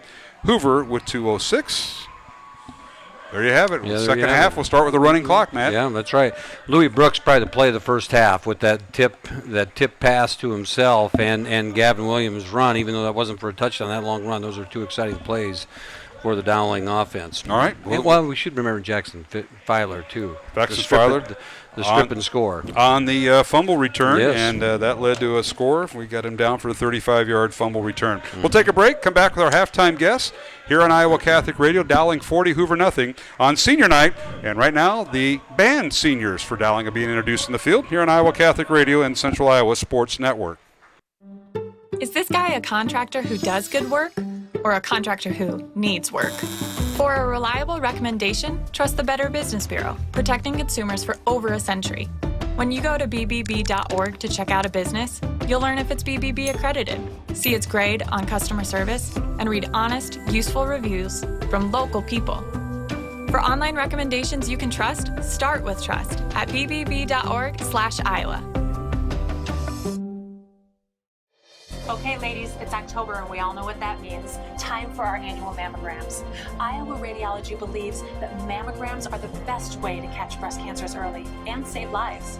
With 3D and low-dose technology, they are now more accurate and safe. It's only once a year, and if you don't do it for yourself, do it for your daughters, your friend, your sons, or your family. Visit iowaradiology.com or call to schedule an appointment. Iowa Radiology. Our focus is your good health. It feels Back to halftime here at Valley Stadium. Mark Amadale alongside Matt Maindring, John Chido. That's the crew, and we need, oh my goodness, they got Kimberly Bowman here is taking pictures. Makeup, we only get a 1-minute break. Tasha Eyesight, welcome to the broadcast. Thank you so much. I know you want to give a shout out to about half of Dowling, but that's I love them all. I know you do.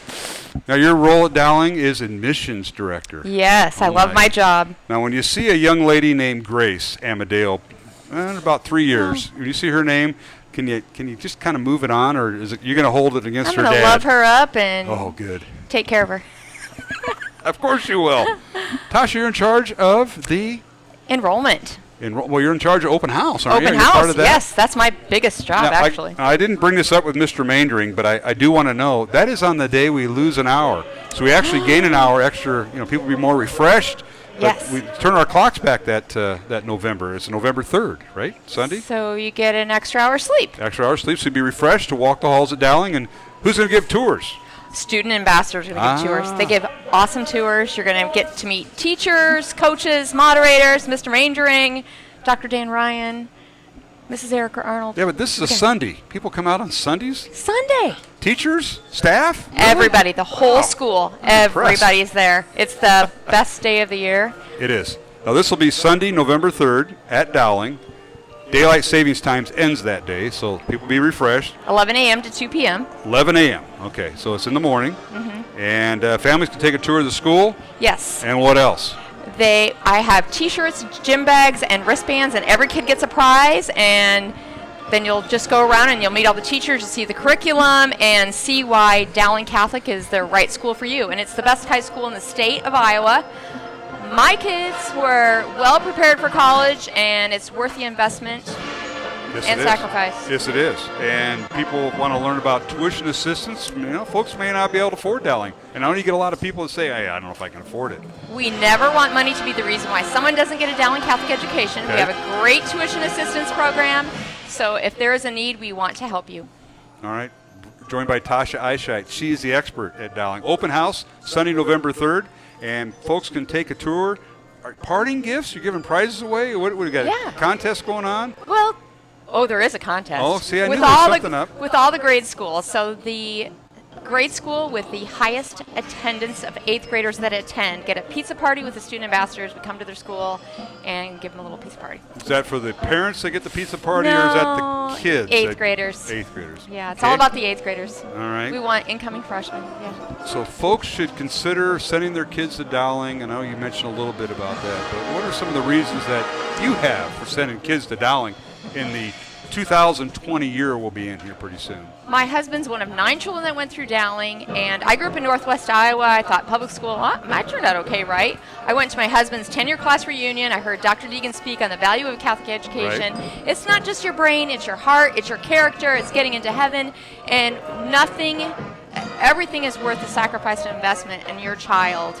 I wanted nothing more. When I left after Dr. Deegan got done speaking, I raced to kind of find him, and I wanted to meet this guy, wanted to work for him, and I'm living, loving the dream at Dowling Catholic. And you haven't left yet. I haven't left yet. 17 years, love it. Now, her son, Jeb, was a member of Iowa Catholic Radio's team, and he did a great job, and now he's over in Omaha, KVSS over there, and he's doing a great job over there, I hear. And I always attribute it to his mom and dad. His parents are pretty special. You know what? That's Dowling Catholic too, though. Mrs. Holzapfel said he had a great voice, and the teachers there are so inspirational, and they make your kids confident, brave, and they can succeed on their own. When they leave Dowling Catholic, they are ready for college and beyond. Isn't that something? And by the way, congratulations. I hear your daughter's engaged. She is. Isn't that something? And she has a Dowling education, and Yes. so is her fiance, who's studying to be a doctor. Yep. He's Mr. applying. Scigliano. Yes, he's applying to med school, took his MCAT, and very proud of him too. And You should be. I love him and his family. I feel very blessed. Tasha, thanks for joining us here. I know we got to get to your cohort here. We're going to take a 1-minute break. Anything you want to say? Give a shout out to. I know Mr. Mark Hooley might be listening tonight. At least that's what he told me. Oh, I love him and I miss him. Oh, don't say that. Go Maroons, I do. I know you do. It's awesome. Thank you. Thanks for all very you much. do. Sunday, November 3rd. From 11 to 2. 11 to 2, Dowling High School. Be there. We'll take a break. Be back with more. 40-0 Dowling here at halftime over Hoover on Iowa Catholic Radio. Tasha Eichheit, Mark Amadale back after these messages.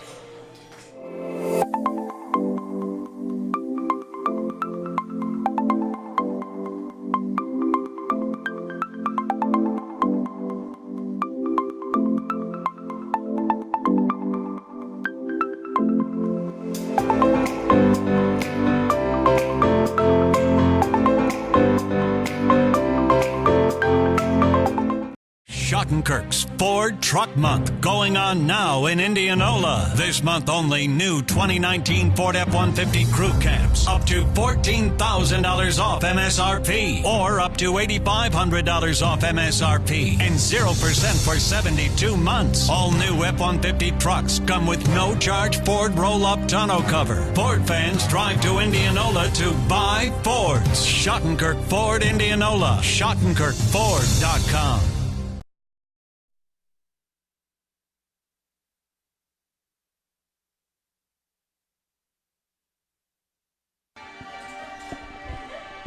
And welcome back to halftime here at Valley Stadium. Dowling Senior Night. Mark Amadale joined by Carolyn Kirchhoff. She's going to talk pancake breakfast coming up at Dowling here a week from this Sunday before daylight savings time. Tasha Eichheit. Carolyn, thanks for joining us. How can you top what Tasha did? I mean, she wanted to go first. I know. Big shoes and little feet, big shoes to follow. Absolutely. Well, welcome. Thank you. And the excitement at pancake breakfast. I mean, it's so exciting. It's how many? 58 years? That's 1 year older than me. I remember this every year because it's my age. But 58 years. Started at the Beanery over at 10th and College, and now here we are at the Iowa State Fairgrounds. Talk to our listeners about that, how they can get involved, and how they can get tickets. Oh my gosh, this is so exciting! Thanks for having us. You bet. I love pancakes. So 58 years, started at Vets, it's moved around, it's now out at the Varied Industry Building at the Iowa State Fairgrounds. And we usually have about 4,000 people that come visit us. But we would like more. We would like more friends and family and Maroons to come out and have some pancakes. 4,000 people. How do you make enough batter for all of that? Well, we have some great friends with Heartland Products, and they have been great friends for so many years, and they donate all of the batter. That is awesome. All 1,200 pounds of pancake batter. What about the butter? Because that's another ingredient, right? Okay, so I've never been good with numbers, but getting ready for pancakes, there's a big equation that goes into this. Oh my right? goodness. It sounds complicated. 4,000 people, each get 2 pancakes. How much butter? I need to find one of our math teachers. But we have 8,000 pats of butter coming for our pancakes. This is amazing, and how this is produced. And I mentioned where it started. I used to have Ron Gray on once in a while when he was in town, when he's not up in Canada visiting whatever lake he's on. But he used to say, start at the Beanery, and then we went to Vets Auditorium downstairs. That was great. That was when my high school.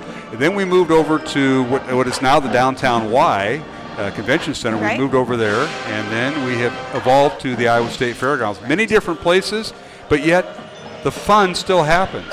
I always want to know who's going to be Pancake Man or gal, whoever. Pancake person, sure.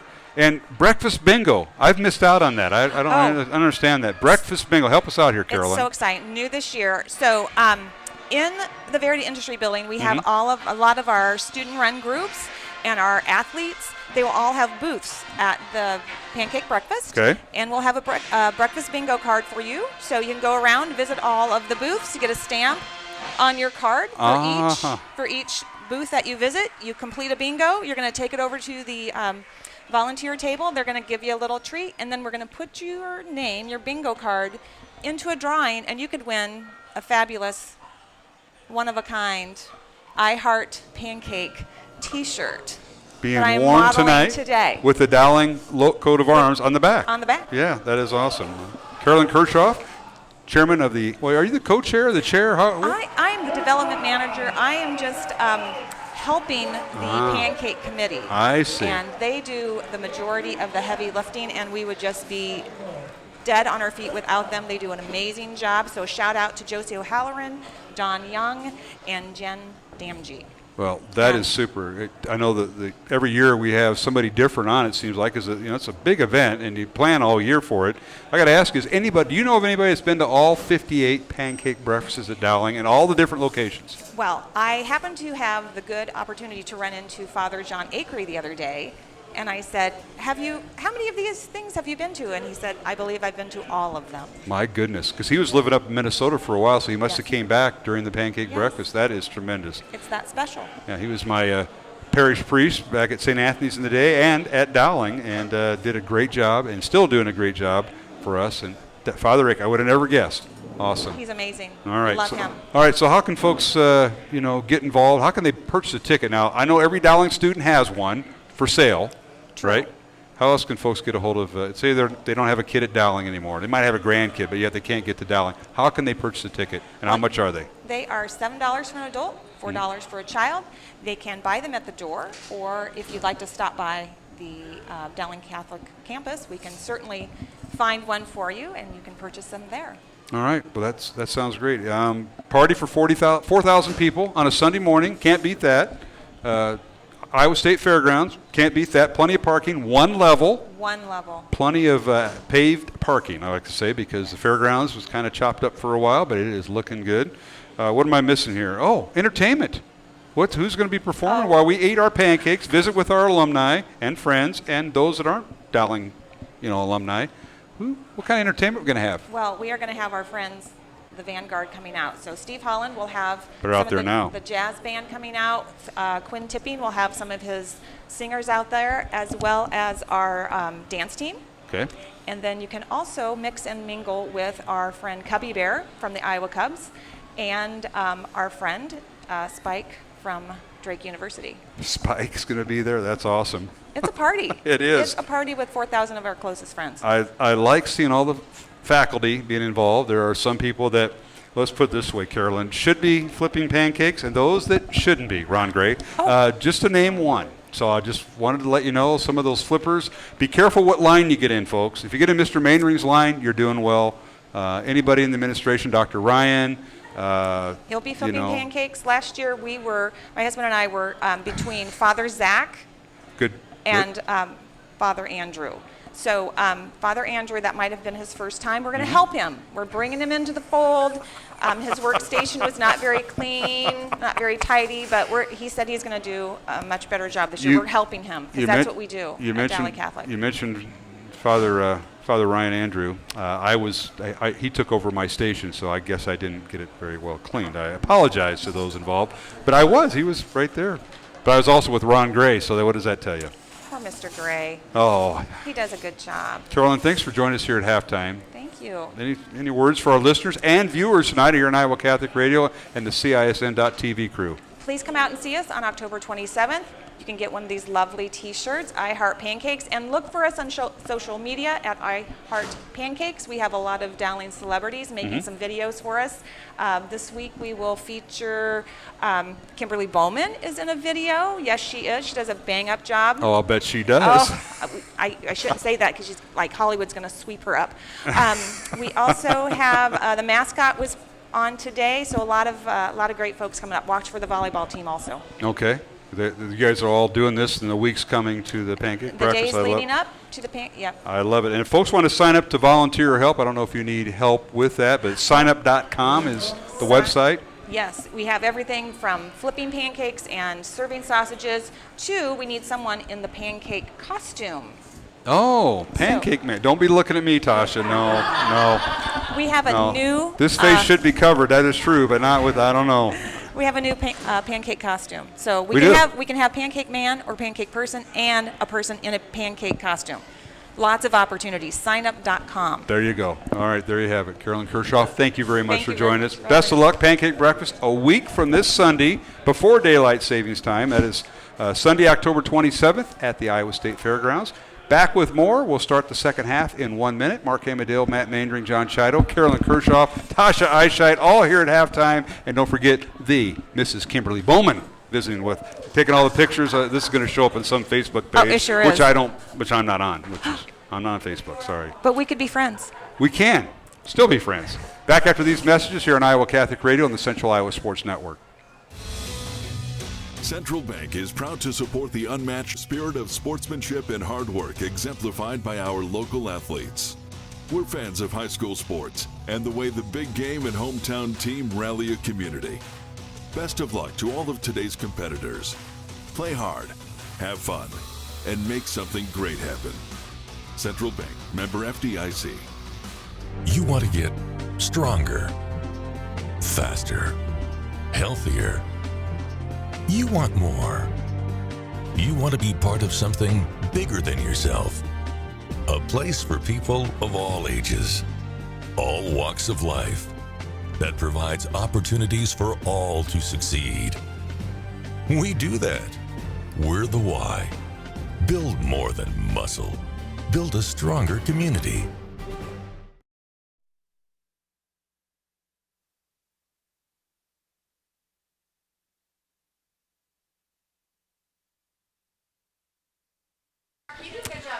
And welcome back to Valley Stadium, West Des Moines. Mark Amadale, Matt Mandring. John Chido here as we're underway here in the second half. Boy, you were not kidding, Matt. When those two ladies come up here. I know it. Lost track. Kickoff here. Dowling with the football to start the second half. John Chido, we're going to try to get reset up here. Help us out. Get us caught up. Dowling with the football here, Johnny. Well, it was nice to see a lineman on a kickoff return that for some positive. Is that what happened?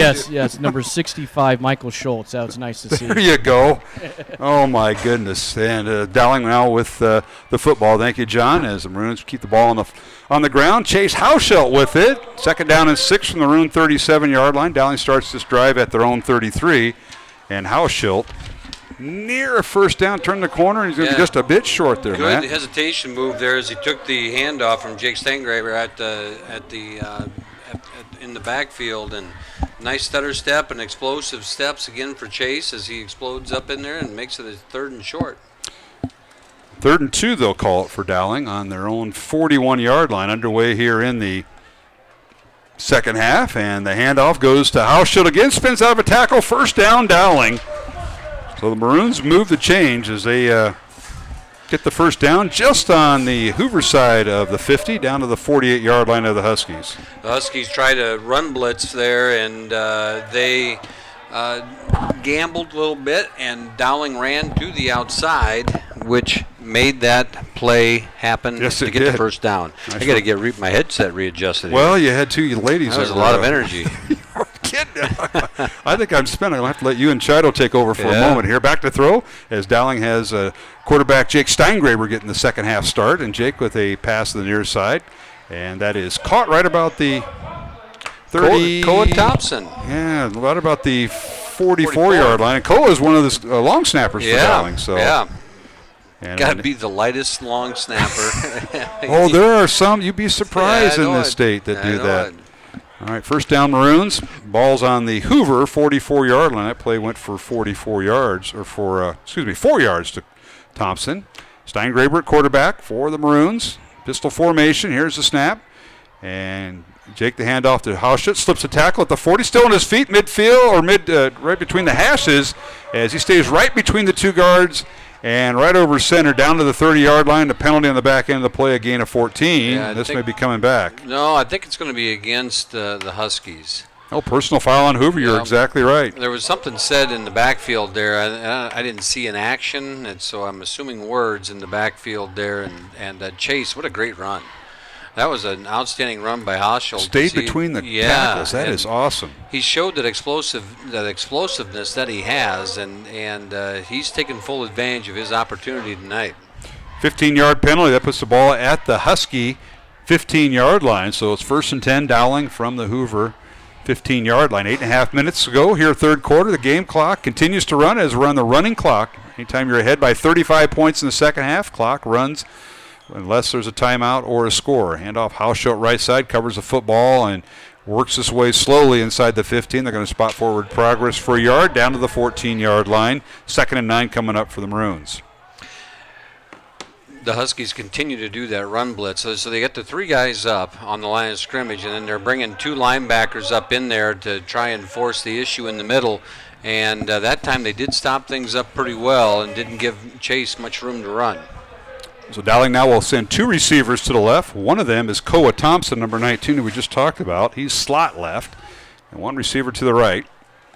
And Steingraber, read option to give keeps the ball and throws it downfield to Thompson, and that is Steingraber's pass to Koa Thompson, and he's down to about they're going to spot him down to the 3. He'll be shy of the first down by 2 yards. Well-designed play. We're talking about Gavin Williams carrying out a fake. Chase Hauschild carried out a fake that time. He really did right there, and as Coach Meeks, the running backs coach, they work on those things quite a bit, and it's fun to see him execute.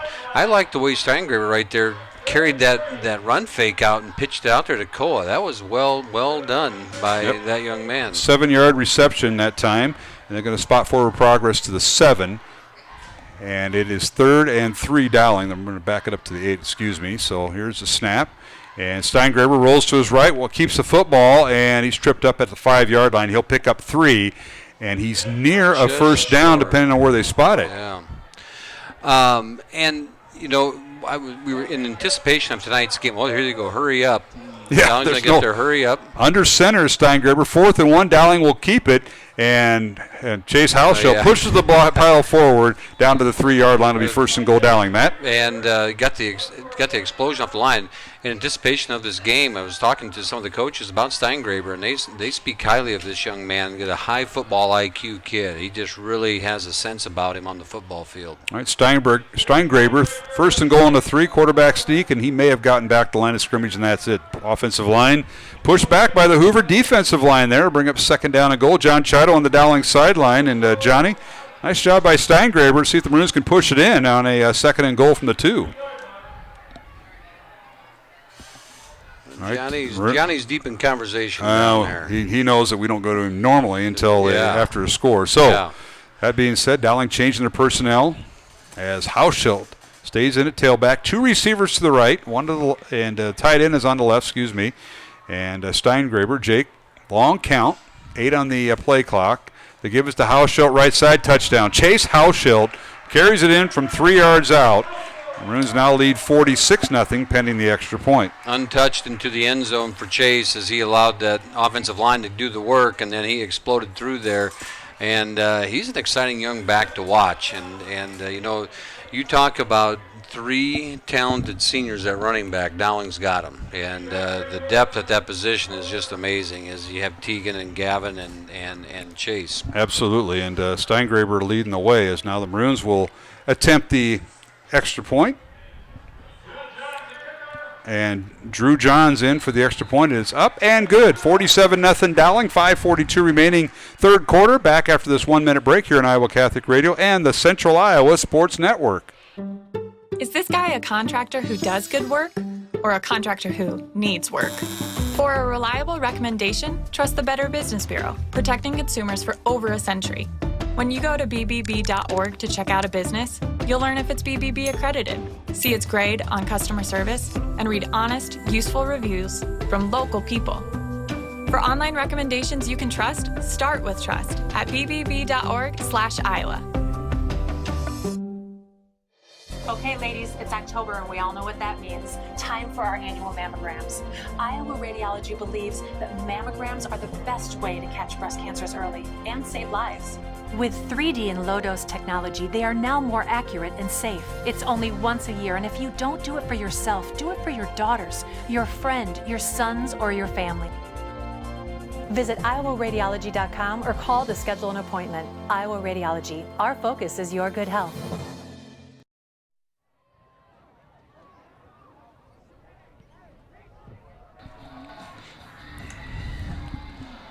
And we're back here at Valley Stadium, and the ball out of bounds right before Hoover picks it up right around the 10-yard line. And if that's the case, the penalty happened, and that means Huskies will start at their own 35-yard line, I believe, Matt. Yeah, he looked like he was going to pick that up before, just as it was rolling out of bounds, not knowing if the defenders were going to get there in time. Well, Dowling going 10 plays, 67 yards to take the opening kickoff of the second half and take it in for a score. Chase Hauschild on his second touchdown of the night, scoring from 3 yards out, and it is 47-0 Dowling. Let's go down to our Shield sideline reporter. John Chido, come on in. Yeah, that was almost a great kick. It spun there like it had backspin on it and just went out of bounds there at the last second there, which gave Hoover great field position to start the second half of the ball game here at the 35-yard line. What are some of the things you're looking for here in the second half, John? A lot of new players for Dowling. I know that's what we're seeing. Yeah, and I want to mention Josh Stanfield did a nice job allowing Chase Hauschild to get to through that offensive line there. Him and Austin Van you got to help me with the last name. Van Scheppen? Yes. Van Scheppen. Van Scheppen, yeah. Yep. Yeah, he does a tremendous job, and I was talking to Coach Pollack earlier today, and he talked about what a great leader Austin is in practice and being a senior and getting good snaps here in this ball game has been great. All right, Hoover with a first down from their own 35-yard line after the ball was kicked out of bounds by the Maroons, and that time Banks, the tailback, carries it. Now a lateral pass right side, caught, and this is Gabe Banks again, gets outside the numbers, picks up the first down. So nice job by the Huskies as they go from their own 42-yard line into Dowling territory at the Maroon 47. I've been impressed tonight with the skill position people that Hoover has. Mm-hmm. They've got people that can get out in space and make things happen for them. What happened now is a first down after the catch that time, and now pass downfield, and it's caught. About a 5-6 yard gain down right around the 40-yard line. We'll call it a 7-yard gain on the play by the Huskies. A little quick out pattern on the right side of the formation. Jackson Langen in coverage there for the Maroons as he came up, and they're playing a little soft coverage. They're giving that cushion, not allowing anybody to get behind them, so they're going to give up those 3- and 4-yard shots, which explains why they're able to drive down the field the way they do. Yeah. But when the field shortens, then they run out of room. Huskies with 3 receivers right, 1 to the left. Quarterback remains Jared Fisher. He's went the distance tonight. Here's a snap. Back to throw, stays in the pocket, looks to his right, fires right. He's got a man open, and he overthrew him. Incomplete, as he had, might have been, I think it was Booker Jarrett, the wide receiver, who had single coverage on him, and he had his man beat, but pass was overthrown, Matt. Pass was overthrown. He threw that on, Fisher threw that on too much of a line. He had a little loft under that thing so he could run underneath it. But they were able to isolate and get one-on-one coverage there and get somebody out in space. All right, 3rd and 2 with just under 3.5 minutes remaining, third quarter, continuous clock. Banks gets the handoff, and he's up near a first down, stood up right at the 36-yard line. That'll be enough for the first down. 1st and 10, Hoover at the Dowling 36. So they were able, you saw him with that fullback there down in a 4-point stance in the backfield, kind of the wing guy there, and they ended up running behind him to the left side of their line of scrimmage. Right now up front there, there was a stop in there by Jason Britton and company up front for the Maroons. So 1st and 10, Hoover, line of scrimmage to Dowling 36. Dowling trying to preserve the shutout, leading 47-0. And this time quarterback keeps it. That's Fisher, runs the option to the left, and he will not pitch it to his tailback, Gabe Banks. Angles around left end and down to the 33-yard line. He'll pick up 3 yards. Britton again on the stop for the Maroons as they tried to run a little option play, and I think that's the first time Fisher's kept that option run, and as the Huskies tried to extend this drive. You know, he kept it early in the game. Remember, he slid for about 5 yards. Right. Yeah. So he technically kept it, but he avoided contact. Yeah, Smart guy. All right, 2nd and 7 now for Hoover at the Dowling 33-yard line. Mark Amadale, Matt Maindring, John Chido tonight here on Iowa Catholic Radio. Back to throw is quarterback Fisher. Fires over the left side. Caught first down inside the 15-yard line and tripped up near the 10-yard line is the Hoover receiver. Tremendous play that time called by the Huskies. And that is Kavion Brooks on the reception. I don't have that. It looked like number 17 on the stop for the Maroons, and I don't have that number in my sheet here. Nope, I got you're sure it's 17. We'll have to check. It looks like 17 to me. Either it's, I don't think it's Dominic Marasco playing defensive back. No, 21-yard catch that time for Hoover. And first down, Huskies at the Dowling 12-yard line. And now they throw it in the end zone, and the pass is caught, touchdown. They threw it single coverage that time and caught in the near sideline. That might be Brooks, and it is. Kavion Brooks, touchdown Huskies. And Hoover now has scored. There was good coverage out there by Koa Thompson. It was, let's see, Jackson Langen out there. Good coverage, and Fisher just fit it over the top and put it where only his receiver could get to it. And Hoover's on the board. Kavion Brooks, a touchdown pass from his quarterback from 12 yards out. And now the Huskies looks like will go for 2 as they're awaiting the play call that's being signaled in from their head coach, Will Siffin, on his 40th birthday today. Happy birthday, Coach Siffin, over there at Hoover. 9th year as their head coach, and now here's the play. And now the quarterback is Fisher, rolls to his right, and fires incomplete. Pass would have been short of the goal line. So the 2-point conversion is no good. So with 1:31 remaining here in the third quarter, Dowling 47, Hoover 6. Back in 1 minute here on Iowa Catholic Radio and the Central Iowa Sports Network. It's Truck Month at Schottenkirk Chevy Waukee. Up to $15,000 off new 19 Silverado HDs. Up to $11,000 off new 19 Silverado 1500 Crew LTZs. We're in a position to give you more for your trade in Waukee. Up to $7,000 off new 19 Equinox. Truck Month in Waukee, including up to $15,000 off new Silverado HDs. Huge inventory, but these won't last. Schottenkirk Chevy Waukee. WaukeeChevy.com.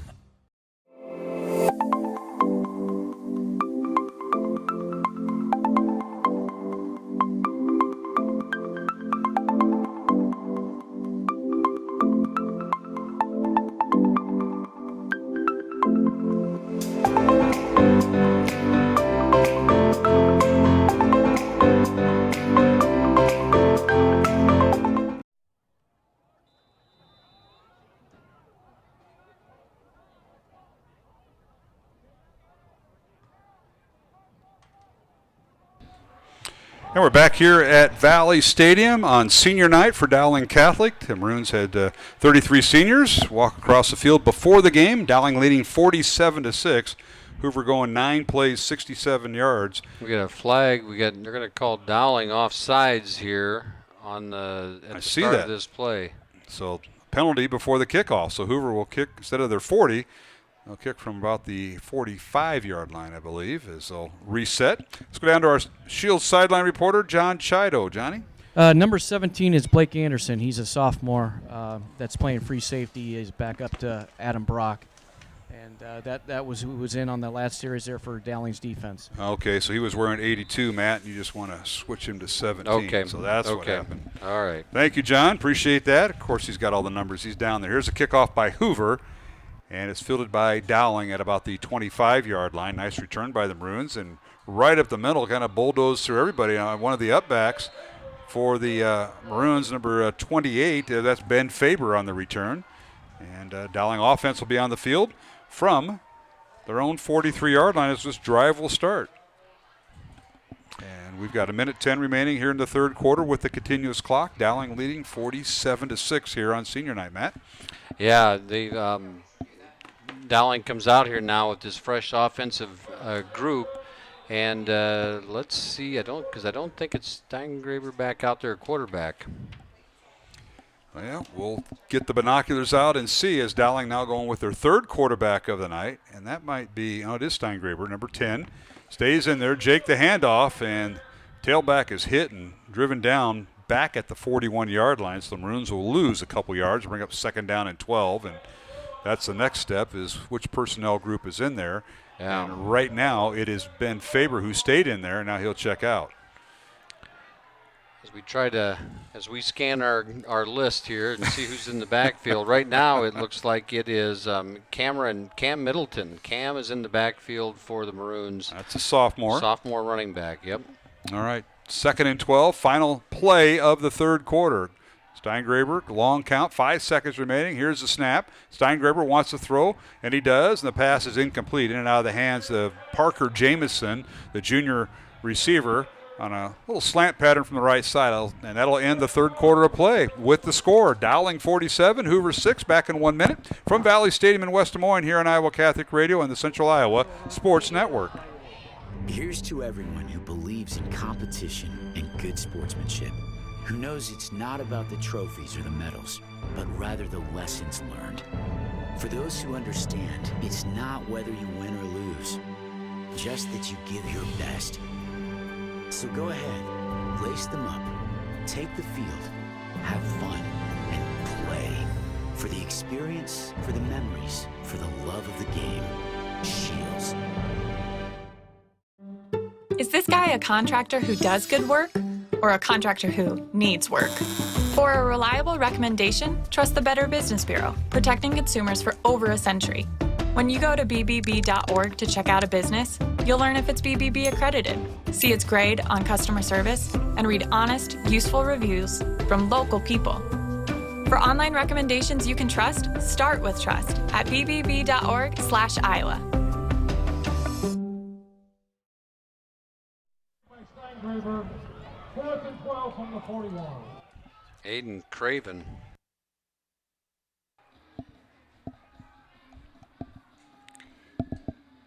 And we're back here at Valley Stadium. Mark Hamadale, Matt Maindring, and John Chida. We start the fourth quarter. Dowling leading 47-6 over Hoover, and Jake Steingraber's pass to Craven is incomplete. Aiden Craven, and that'll bring up 4th down and 12 now for Dowling, as they'll have the win at their back here in the fourth quarter, Matt, and they will have their first punt of the night. And let's see who's back there. It's number 43 for Dowling. 43. Drew Johns. Drew Johns. Yes, indeed. He's in senior co-president.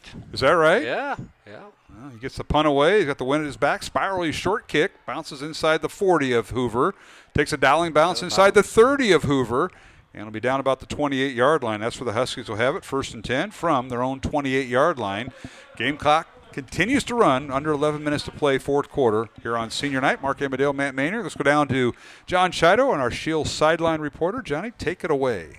Well, I think what you get out of this ball game, Mark, and coaches, is you get a lot of guys with a lot of playing time and experience. And early on, when Dowling's offense was clicking, you see a lot of different things that could run and get that momentum and build a lot of confidence moving into the last week of district play and then on into the playoffs. So that's a good thing, and I think Dowling's just going to grow on this game tonight. That's a good point, and getting healed up. Tegan Johnson out tonight. They also held out Chris Osley and Carson Kriegshaus, so you want to get some kids healed up. And now Hoover back to throw is their quarterback, and he's hit. Fisher's hit and Sean Collins. Yeah.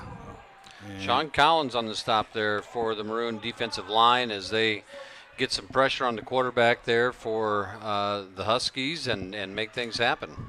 Loss of 3 back to the 25-yard line. And, again, we want to thank our halftime guests tonight. And, boy, what a fiasco that was. It was like, I don't know. Fiasco is the wrong word. Just excitement. Wow.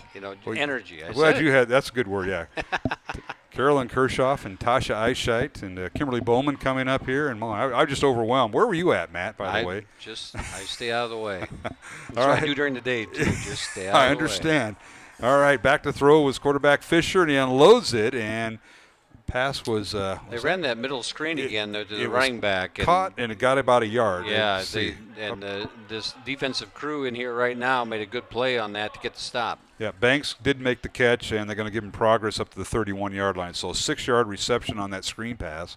3rd and 8 now for Hoover. They go left to right towards this 20-mile-an-hour wind coming out of the south. As we've avoided the rain. Beautiful night, 67 degrees, clear skies as we started the game tonight, and now the pass incomplete. Trying to hit his receiver, Kavion Brooks, from the left side. Threw it a little behind him, incomplete. 4th down coming up for Hoover. Game clock continues to run at 8:45 here in the 4th. Daniel Spina just about got that one picked off there for the Maroons. Now, wouldn't have that been something on senior night for Daniel? Yeah. That would have been something. And maybe in about 25 years it will be. Yeah, you know what? I did intercept that ball. You know how the stories are told. Daniel wouldn't do that like you he would. probably would not. His dad would, though. I know that. His dad would say that. Holy Trinity folks, they are. 4th and 8 now for Hoover. Back at their own 31-yard line. They're going to go for it. Back to throw is Fisher. Fires downfield. The pass is caught. 1st down at the 45-yard line. Needed to get to the 40, and he got a little bit further. 14-yard gain.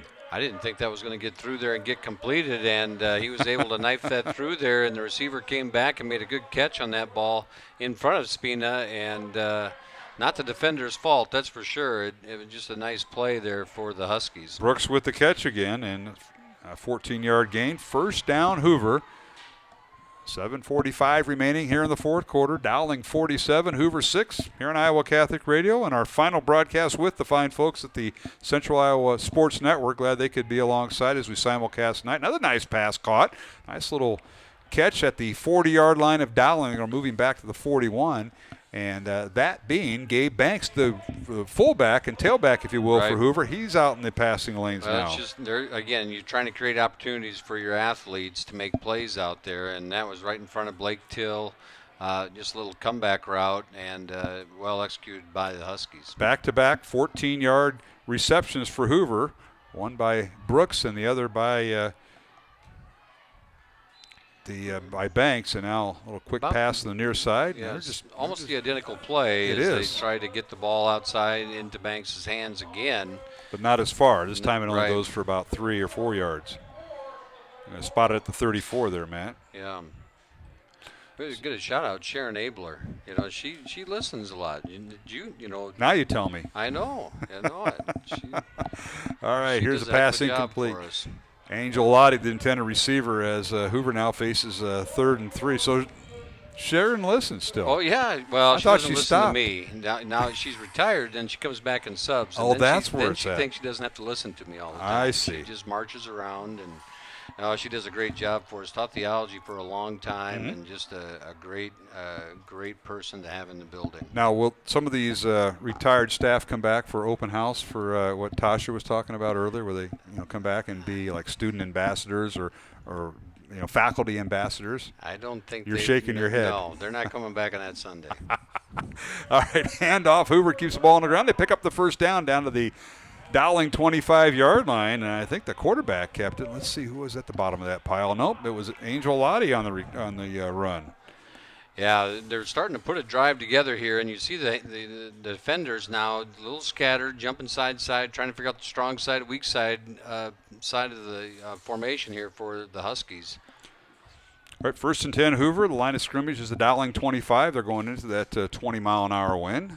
Back to throw is Fisher. Throws into the end zone. Got a man open. Touchdown, Hoover. Huskies had a little post pattern, and that young man for the Hoover Huskies, Angel Lottie with the catch, I believe it was Lottie. Touchdown, Huskies. Yeah, down the middle of the field, and they just as it got released, You know, the quarterback Fisher was able to step in there and make a throw as he got hit just as he let go of it. Well, he hung in that pocket as long as he could, but Angel Lottie with the catch for the Hoover Huskies with 5:21 remaining. That'll stop the clock here on the two-point conversion for Hoover. This is a big two-point conversion. Yes, it is. Dowling 47, Hoover 12.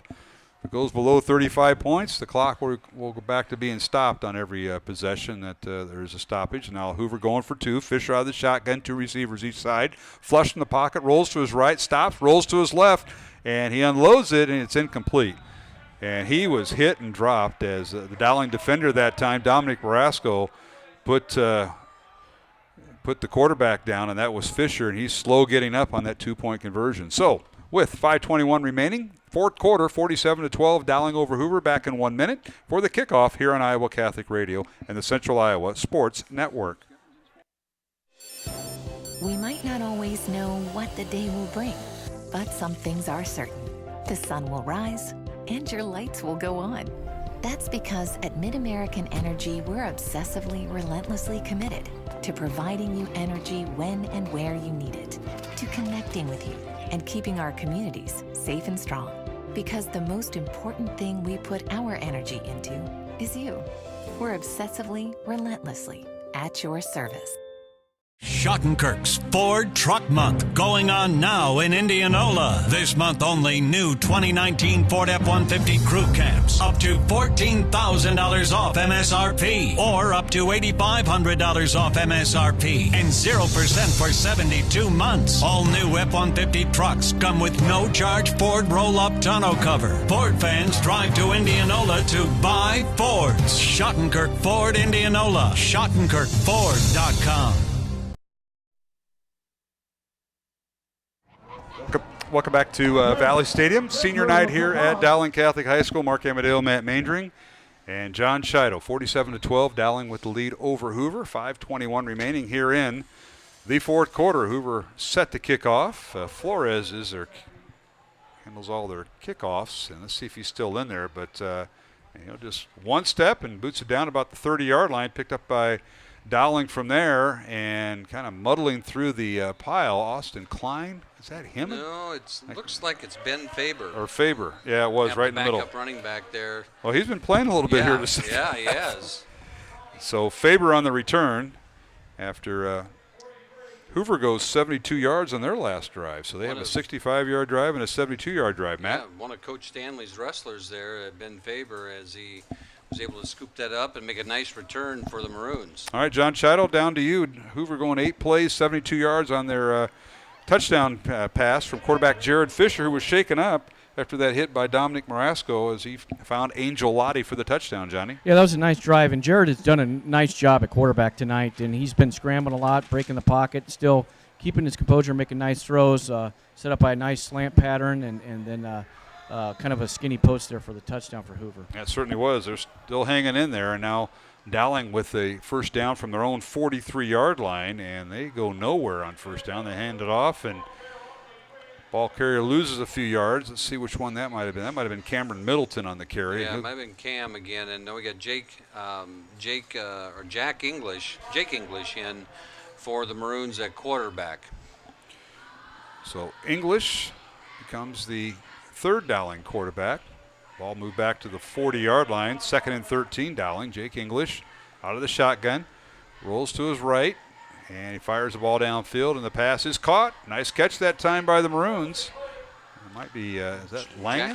Jackson Langen on Langen the catch with there. the catch. Yeah, and English comes in for one play, throws a strike, and now he's back out. And we're interchanging quarterbacks, are we? Yeah, we're running plays with the quarterbacks. 3rd and 6 now for Dowling. That last pass reception by the Maroons, caught by Jackson Langen, 5'11" or 5'9" junior. Now the pistol formation. Dowling with a 3rd and 6. High snap, nice job that time to get the pass or the ball down, and they hand it off to the tailback, and he is shy of the first down. They'll bring up 4th down for Dowling at about the 47-yard line, so no gain on the play. Yeah, strong run there again. Looks like Cam again and getting the handoff, and he was battling in there as he tried to get a couple extra yards out of it, but You know, the one thing about it with Hoover, with their lack of depth, they really have their first-string people out there yet. Yes, they do. And playing hard, and there's no room to run there. Brings up 4th down. Dowling going for it. They'll work out of the pistol formation as Steingraber back to throw, throws downfield. The pass is tipped and intercepted. Intercepted by Hoover at the 45 of Dowling, and then, or rather of Hoover, and returned to near midfield. A nice job by the Huskies. They step in front of that errant pass after a tip pass, rather. Steingraber had him and tried to fit it in a little window there, and the one Hoover defender was able to get his hands up and knock it up in the air, and the other one picked it off. An unfortunate play there for the Maroons. Dartrell McElroy, Matt, with the interception for Hoover, one of the sophomores they have called up. So 2:09 remaining in the 4th quarter. Hoover with the football from their own 48-yard line. Dowling leading 47-12. Reminder, we'll go to our post-game show down on the field. John Chido will catch up with head coach Tom Wilson. And a few Dowling players, I'm going to guess they'll be seniors. And if he can get 2 or 3 tonight, Johnny, that'd be fine too. Option play as a quarterback Fisher back in the ball game. Option play turned into his left, and that was the tailback, Banks. And I don't know if he lost the ball, but he got back on top of it, He was juggling it and was able to get back a hold of it as Dowling strung that play out. They run that little option play out to the left side this time. They like to run it to the wide side of the field. And great flow from the Maroon defense as they were able to cover that play up. Well, Fisher, it's good to see him back in there because he took a hit on that 2-point conversion, and he stays in, and now he'll have a new man in the backfield with him. Let's see, they're going to put Banks still in there, so he's right to his side. Back to throw Fisher, looks downfield, throws a home run ball, and the pass is in and out of the hands of the intended receiver who was open for a moment, incomplete at the 15-yard line. And I'll tell you what, that young man had it. He came down with it, bounced off his shoulder pads, and incomplete. Great throw by Fisher down the sideline there. Hit his receiver in stride and just off his hands as he's trying to bring it back in, and almost got tipped into Daniel Spina's hands as it got tipped up again. So that was Booker Jarrett, the intended receiver for Hoover. They show their speed at the skill positions. They're able to get behind our defenders, and as you can see why they they're are doing that soft coverage, because they need the help over the top. All right, 3rd and 8 for Hoover from midfield. And now quarterback Fisher rolls to his left, fires the ball downfield. The pass is caught between 2 defenders inside the 20 after the catch. A few more yards made by the Hoover with 20 receiver. seconds left, so let's see what they try to do here. They're going to scramble to get back onto the field. And to their credit, their coach isn't calling a timeout, so there's 8 seconds. That's Banks with the catch down to the Dowling 16. They're going to get one more play off. 3 seconds remaining, and now here's the final play of the game. Fisher throws in the end zone. The pass is incomplete, in and out of the hands of the receiver, and that'll do it. The game is over. Dowling with the win, 47-12, and the Maroons with this win have clinched District 1's championship. They'll move on to the postseason. That's the most important thing tonight.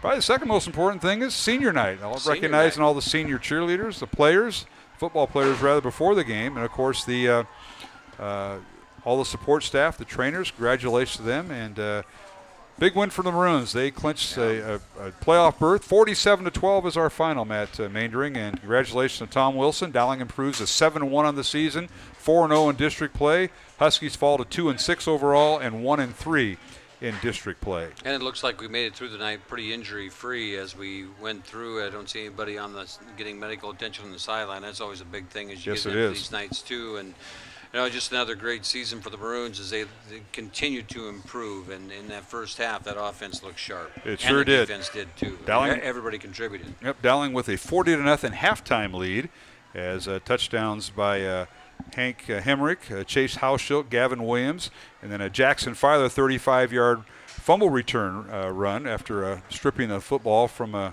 believe it was the tailback. It might have been Banks who made the carry that time, but Filer took it in.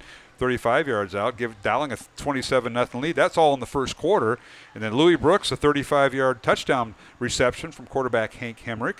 They just scored 34-0. Then Gavin Williams, a 2-yard run right before the half, capped off an 8-play, 98-yard drive for Dowling.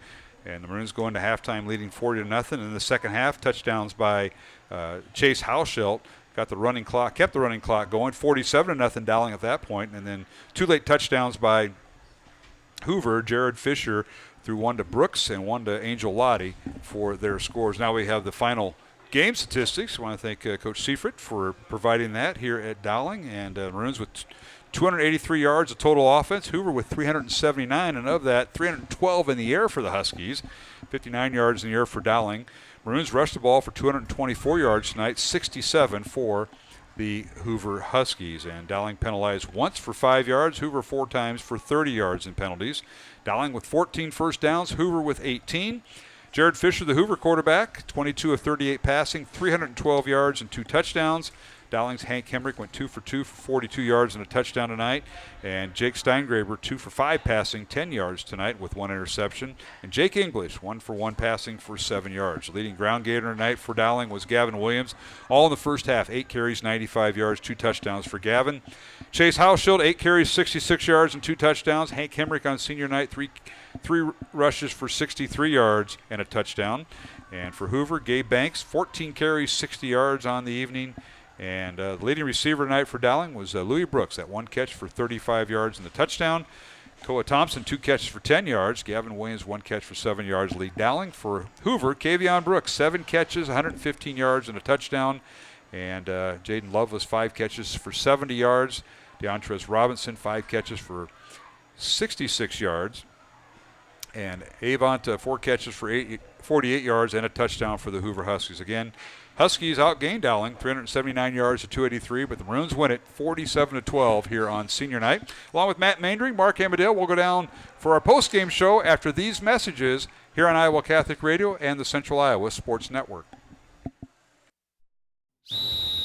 Hi, Ron here, head coach of Westside Auto Pros. When your car's on the injured reserve, you want to get it back in the game as soon as possible. I know that. That's why you need to bring it here to Westside Auto Pros. I have a team of experts that can fix almost every automotive injury. Whether it's a fractured joint, a brake, or if your car just got its bell rung, no problem. We can even do a complete physical on your car to make sure it's game ready for the entire season. So bring your car to Westside Auto Pros and we'll get it back in the starting lineup in no time.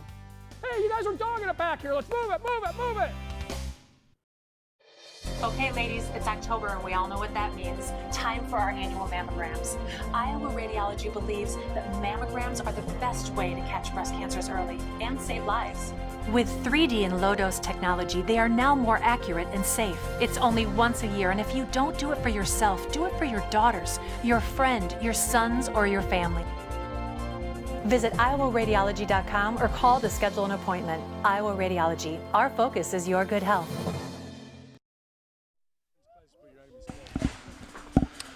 And welcome back to Valley Stadium, West Des Moines. Mark Amadale alongside Matt Maindring. John Chido on the field. Dowling with the win tonight over Des Moines Hoover, 47-12, in a game that Dowling handled very well, Matt. They got off to a great start, led at halftime, and finished the game with a lot of players getting in tonight. You know, it was one of those nights where it was as you would hoped it would be for the coaching staff. You were able to get a lot of kids, a lot of opportunities on a senior night, and you know, what did we have, 31 seniors? What was the number? It was a 33. big number. 33. All right, well, we'll go down. Let's go down to John Chido. It looks like he's got a pile of them around him right now. And we'll get, if you're watching on CISN.TV, you'll see that John Chido down there. You've got Dominic Barasco and Austin Van Scheppen, the center. Take it away with a couple of Dowling seniors, John Chido. Dominic, I'm going to start out with Dominic first. Dominic, senior, last game, home game for you. It's been a quick 4 years of football. Tell us a little bit about that and the leadership amongst your classmates and how senior night meant to you. You know, Dowling's just a great school. The 4 years went by really fast, and Coach Wilson does a great job with the program, making sure, picking out the best leaders for the team. And this year, the leaders on the team are phenomenal. I just want to mention you had a block punt, I think, tonight. You had one against Ankeny. I think you're in on that as well. Some nice tackles tonight. Tell us a little bit about that. You know, Coach Wilson just put me in a position where I could best help the team, and I was on punt return, and we got home tonight, and we got home against Centennial too. Anybody want to do a shout-out, your uncle tonight? Or Yeah, shout-out to my Uncle Darren. He's probably sitting at home right now with his 2 kids. Mark or Coach, you have anything? Oh, yeah. Hey, nice job there, Dominic. You know, you had the play of the 2-point conversion that Mr. Maynard was concerned about the running clock, and you put the Hoover quarterback down a little too quick because he got the pass underway. Great job there, Dominic. Yeah, thank you very much. Well, you got a lot of memories. I remember when you played freshman ball, you were the quarterback, and now you're playing a little linebackers. You've done it all on both sides. Yeah, Coach Wilson, like I said earlier, Coach Wilson just wants to put me in the best position I can to help the team. Dominic, been a lot of fun over the last 4 years watching you grow and mature, and I see that maturity growing day by day, and it's a lot of fun to see. Thank you very much. Well, Dominic, best of luck. How was it tonight, walking across the field with all your senior teammates? 32 others walk with you. That'd be a lot of fun. Oh, it was a great moment. All right. Well, enjoy it, have fun, and celebrate. And you guys are district champions. Congratulations. Thank you very much. All right. That's Dominic Marasco on our post-game show. Dowling with the win tonight, 47-12 over Des Moines Hoover. Mark Amadeo, Matt Mandering up here in the press box. Let's go back down to John Chido. He has Austin Van Schuppen, the center for the Maroons, and on senior night. And take it away, Johnny, as you got the mosh pit down there with guys that have microphones, fake microphones in their hands, John. Yeah, first we've got to talk about your nickname. It's Sugar, correct? Yeah, that is correct. That started freshman year from wrestling team. Some legends around Dowling named Greg Hagan and Jesse Alger got that going in the wrestling room, so it's always great. It kind of stuck with you. I was with Coach Pollack earlier today, and he kind of mentioned about your leadership in practice and you being a senior, how much it's meant to you for the last 4 years, your last home game. Talk about a little bit about that. It's insane, you know. It just seems like yesterday we were out there with Coach Wilkins on that freshman field getting ready for practice, running across the bridge, and now we're running across the Valley Field one more time. So it's insane. Time flies, and I wouldn't want to do it with anyone else. These guys mean the world to me, and they're the brothers for life, for sure. Mark or Coach? Well, sure. Austin, congratulations on the win tonight. I know you played a lot in the second half. Being the center, you go up against the other guy's nose guard, and you got to do that in practice a lot too. So I think some of your own teammates have made you better. Would you say? Oh, yeah, for sure. Definitely the guys like Sean Collins, Josh Stanfeld, when he gets in there for Scouty team, Pat Pagano, all those guys.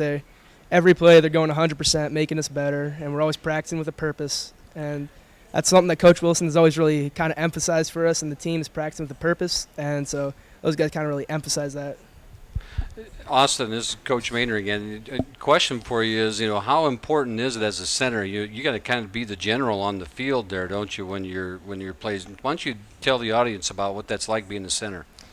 Being center, you're either, if it's a 3-man front, you're going right on with someone, or if it's 4-man, you're always double teaming. So you have to know every single call and know where you're going, who you're going to, and who you're going with.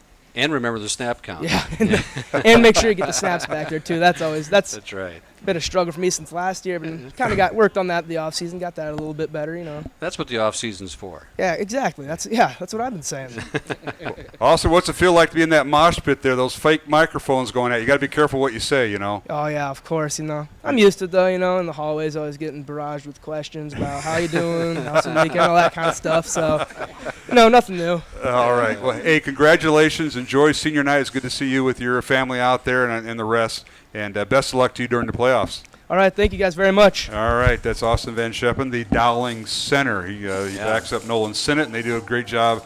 It's a lot to remember, Matt. I didn't realize that, all the calls that you coaches put on them. Yeah, and then you're trying to remember the snap count with everything else, and make sure that you get the ball back there at the right time, because if you forget, it's painfully obvious when to snap the ball, and that center is much like a catcher. That's right. In baseball, is that they are the field general in some regards, because the play initiates there. All right, let's go down and talk to the head football coach at Dowling, as the Maroons now are district champs, and that is head coach Tom Wilson, following Dowling's win over Hoover 47-12 here at Valley Stadium on senior night for the Maroons. Let's go down to John Chido with head coach Tom Wilson. Coach, congratulations on another victory tonight over Hoover High School, and another chapter in your book. It's been written, another step closer to the playoffs with 1 week to go in district play. Talk about the game tonight and your thoughts. Oh, really, as things unfolded, obviously I thought we were doing a good job at the line of scrimmage. Guys were running. We got, Hank got in there early. Chase Hochschild scored early, and so then we were able to get quite a few people in the game. I had asked Williams at halftime if he'd even played tonight, and I think that's just a tribute to everybody else because we got a lot of kids in, and they were able to do some things fairly well. Mark or Coach? Well, Tom, I know you got to be, it's always emotional on senior night. We talked about it in the pregame with all the kids coming across. But tonight, for the second time since you've been at Dowling, was your son a few years ago, and now Mallory, you get to walk her across. Talk about the emotions take your head coaching hat off, and as a parent with you and your wife, Christy, out there. Well, I'll tell you, with a daughter, it's a little bit different. And obviously, she's my only daughter, and it'll be tough to see her graduate when she does that in May, but just happy to be able to share the night with her, and she took it a lot better than her mother and I did, but it's just one of those things you go through, and she's ready to obviously finish the year at Dowling and then move on to whatever that move on is, but it's been a great ride for her, and Dowling's been a great place for her. It's been fun to watch her grow up. You walk a little taller with your daughter, don't you?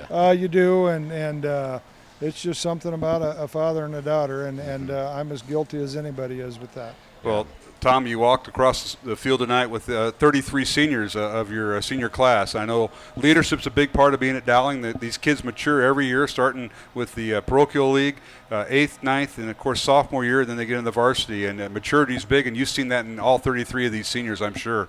This has been a fun group, and I've told them that many times, and we talk about it in Unity Council when we meet typically on Thursday mornings, and they've grown a lot. And I had challenged them at the beginning of the year because, I was concerned about that to see what direction we would go in terms of leadership. But I think the kids have embraced that. I think they've done a good job, and really proud of them. And hopefully we've got certainly more time with them. All right, Coach. Well, go enjoy senior night with your daughter and your family, and, of course, the other 33 seniors. Thanks for being part of our broadcast this year, and we'll talk to you in Sioux City next Friday night. All right, thank you. Tom Wilson, the head football coach at Dowling Catholic, joined us here on the postgame show. And you've been through that a few, once with your son and once with your daughter. You've been through a few of these senior nights. You know what's going through the emotions of a head coach. It is, because when you get into that game night, you have one hat on. And then, and it's different. It is different with your daughter because with your boys, with both boys, they were, I had one out for football and then one that was out for cross country too. You walk a little bit differently. With your daughter, the hat gets a little tighter. No doubt about it. Certainly does. All right, that'll wrap up our postgame show from the field. We'll come back and have final comments. Mr. Magner might have a few things going on at Dowling. He's going to mention. I thought Tasha and Carolyn mentioned them all at halftime, but there must be more going on. There is more. There's always more. Final score, Dowling 47, Hoover 12. A final here tonight from Valley Stadium on Dowling Senior Night. Maroons are District 1 champions. They have the postseason berth automatic now for the high school playoffs, and we'll be back with final comments after these messages here on Iowa Catholic Radio and the Central Iowa Sports Network. Schottenkirk's Ford Truck Month going on now in Indianola. This month only new 2019 Ford F-150 crew cabs up to $14,000 off MSRP or up to $8,500 off MSRP and 0% for 72 months. All new F-150 trucks come with no charge Ford roll-up tonneau cover. Ford fans drive to Indianola to buy Fords. Schottenkirk Ford Indianola. SchottenkirkFord.com. Here's to everyone who believes in competition and good sportsmanship, who knows it's not about the trophies or the medals, but rather the lessons learned. For those who understand, it's not whether you win or lose, just that you give your best. So go ahead, lace them up, take the field, have fun, and play. For the experience, for the memories, for the love of the game. Shields. See any hashtags or, there's some families. I got a few texts here from people like, I said be the difference. Kids, no. No, yeah, we are now. And welcome back to Valley Stadium. Mark Amadale Maindring along with John Chido. Post-game show after Dowling's 47-12 win over Hoover. And Matt, we had a lot of folks on talking about a lot of different things, including the football game. And that's all well and good, but there's a lot of stuff going on at Dowling. And I know we congratulated some of that, some of those folks in our pregame show. Yeah, tomorrow is a big day for the band. They wrap up the Vanguard wraps up their season with a performance at Waukee. It's their state performance at about 3 o'clock, so we'll be out there and watch them. And then we have band mass at about 5, and then they go and perform again at Valley Stadium. I believe it's at Valley tomorrow night. Here, right? Yeah, here tomorrow night. So they have a big. It kind of culminates their season, and that's the thing about the end of October is all the seasons start to wind down right now, and you have state cross country in a couple of weeks, state swim, and then the postseason begins for the girls volleyball here pretty quick too. So it all runs to a head. Right, that is certainly true, and the weather starts changing, and we're making the trip up to Sioux City next Friday night. That'll be our next broadcast on Iowa Catholic Radio as Dowling travels to Sioux City North to close out the regular season.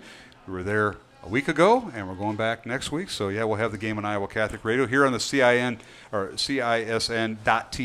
network, they will have the Valley Tigers hosting Des Moines North, and they'll close out their district, District 7. Valley Tigers in the position there as the playoffs are upon us, and we'll be talking playoff football probably a little bit more next week than this. But everybody starts talking about RPI, and all those who's things. The top 16, and everybody's doing all their math and get everything figured out. Why do people spend more time in the math teacher's room? Well, you got like Jared Seifert, like who provides our staff. So all be in there calculating things. Craig McLean's not too far away from that. He and Seifert and a few others. Yeah, and Coach Wilson stays all that. And he's got the weather forecast figured out for next week too. Coach McLean does. So. Last week or 2 weeks ago when we were here at Valley Stadium, you brought out your phone and said, look for next week, and you had snow flurries, and you were not too far off, were you? So hopefully that won't be the case next week, Matt. I'm with you. Hopefully not. All right. Well, we want to thank everybody for involved. This is our last broadcast on the simulcast. Thanks to Pete Tarpey and the folks at CISN.TV, Anna, all the folks here on the cameras. We appreciate working with them. And, of course, Jeff Piggott, our studio producer for Iowa Catholic Radio. Our thanks to him. For John Chido, Matt Maindring, I'm Mark Amadale. We'll talk to you next week from Sioux City as Dowling on the road at Sioux City for their final regular season game. And, of course, they made the playoffs, so we'll be following Dowling playoff football when that begins. Until next time, final score, final time, Dowling 47, Hoover 12. For Matt Maindring, I'm Mark Amadale, and for John Chido, so long, everybody, from Valley Stadium.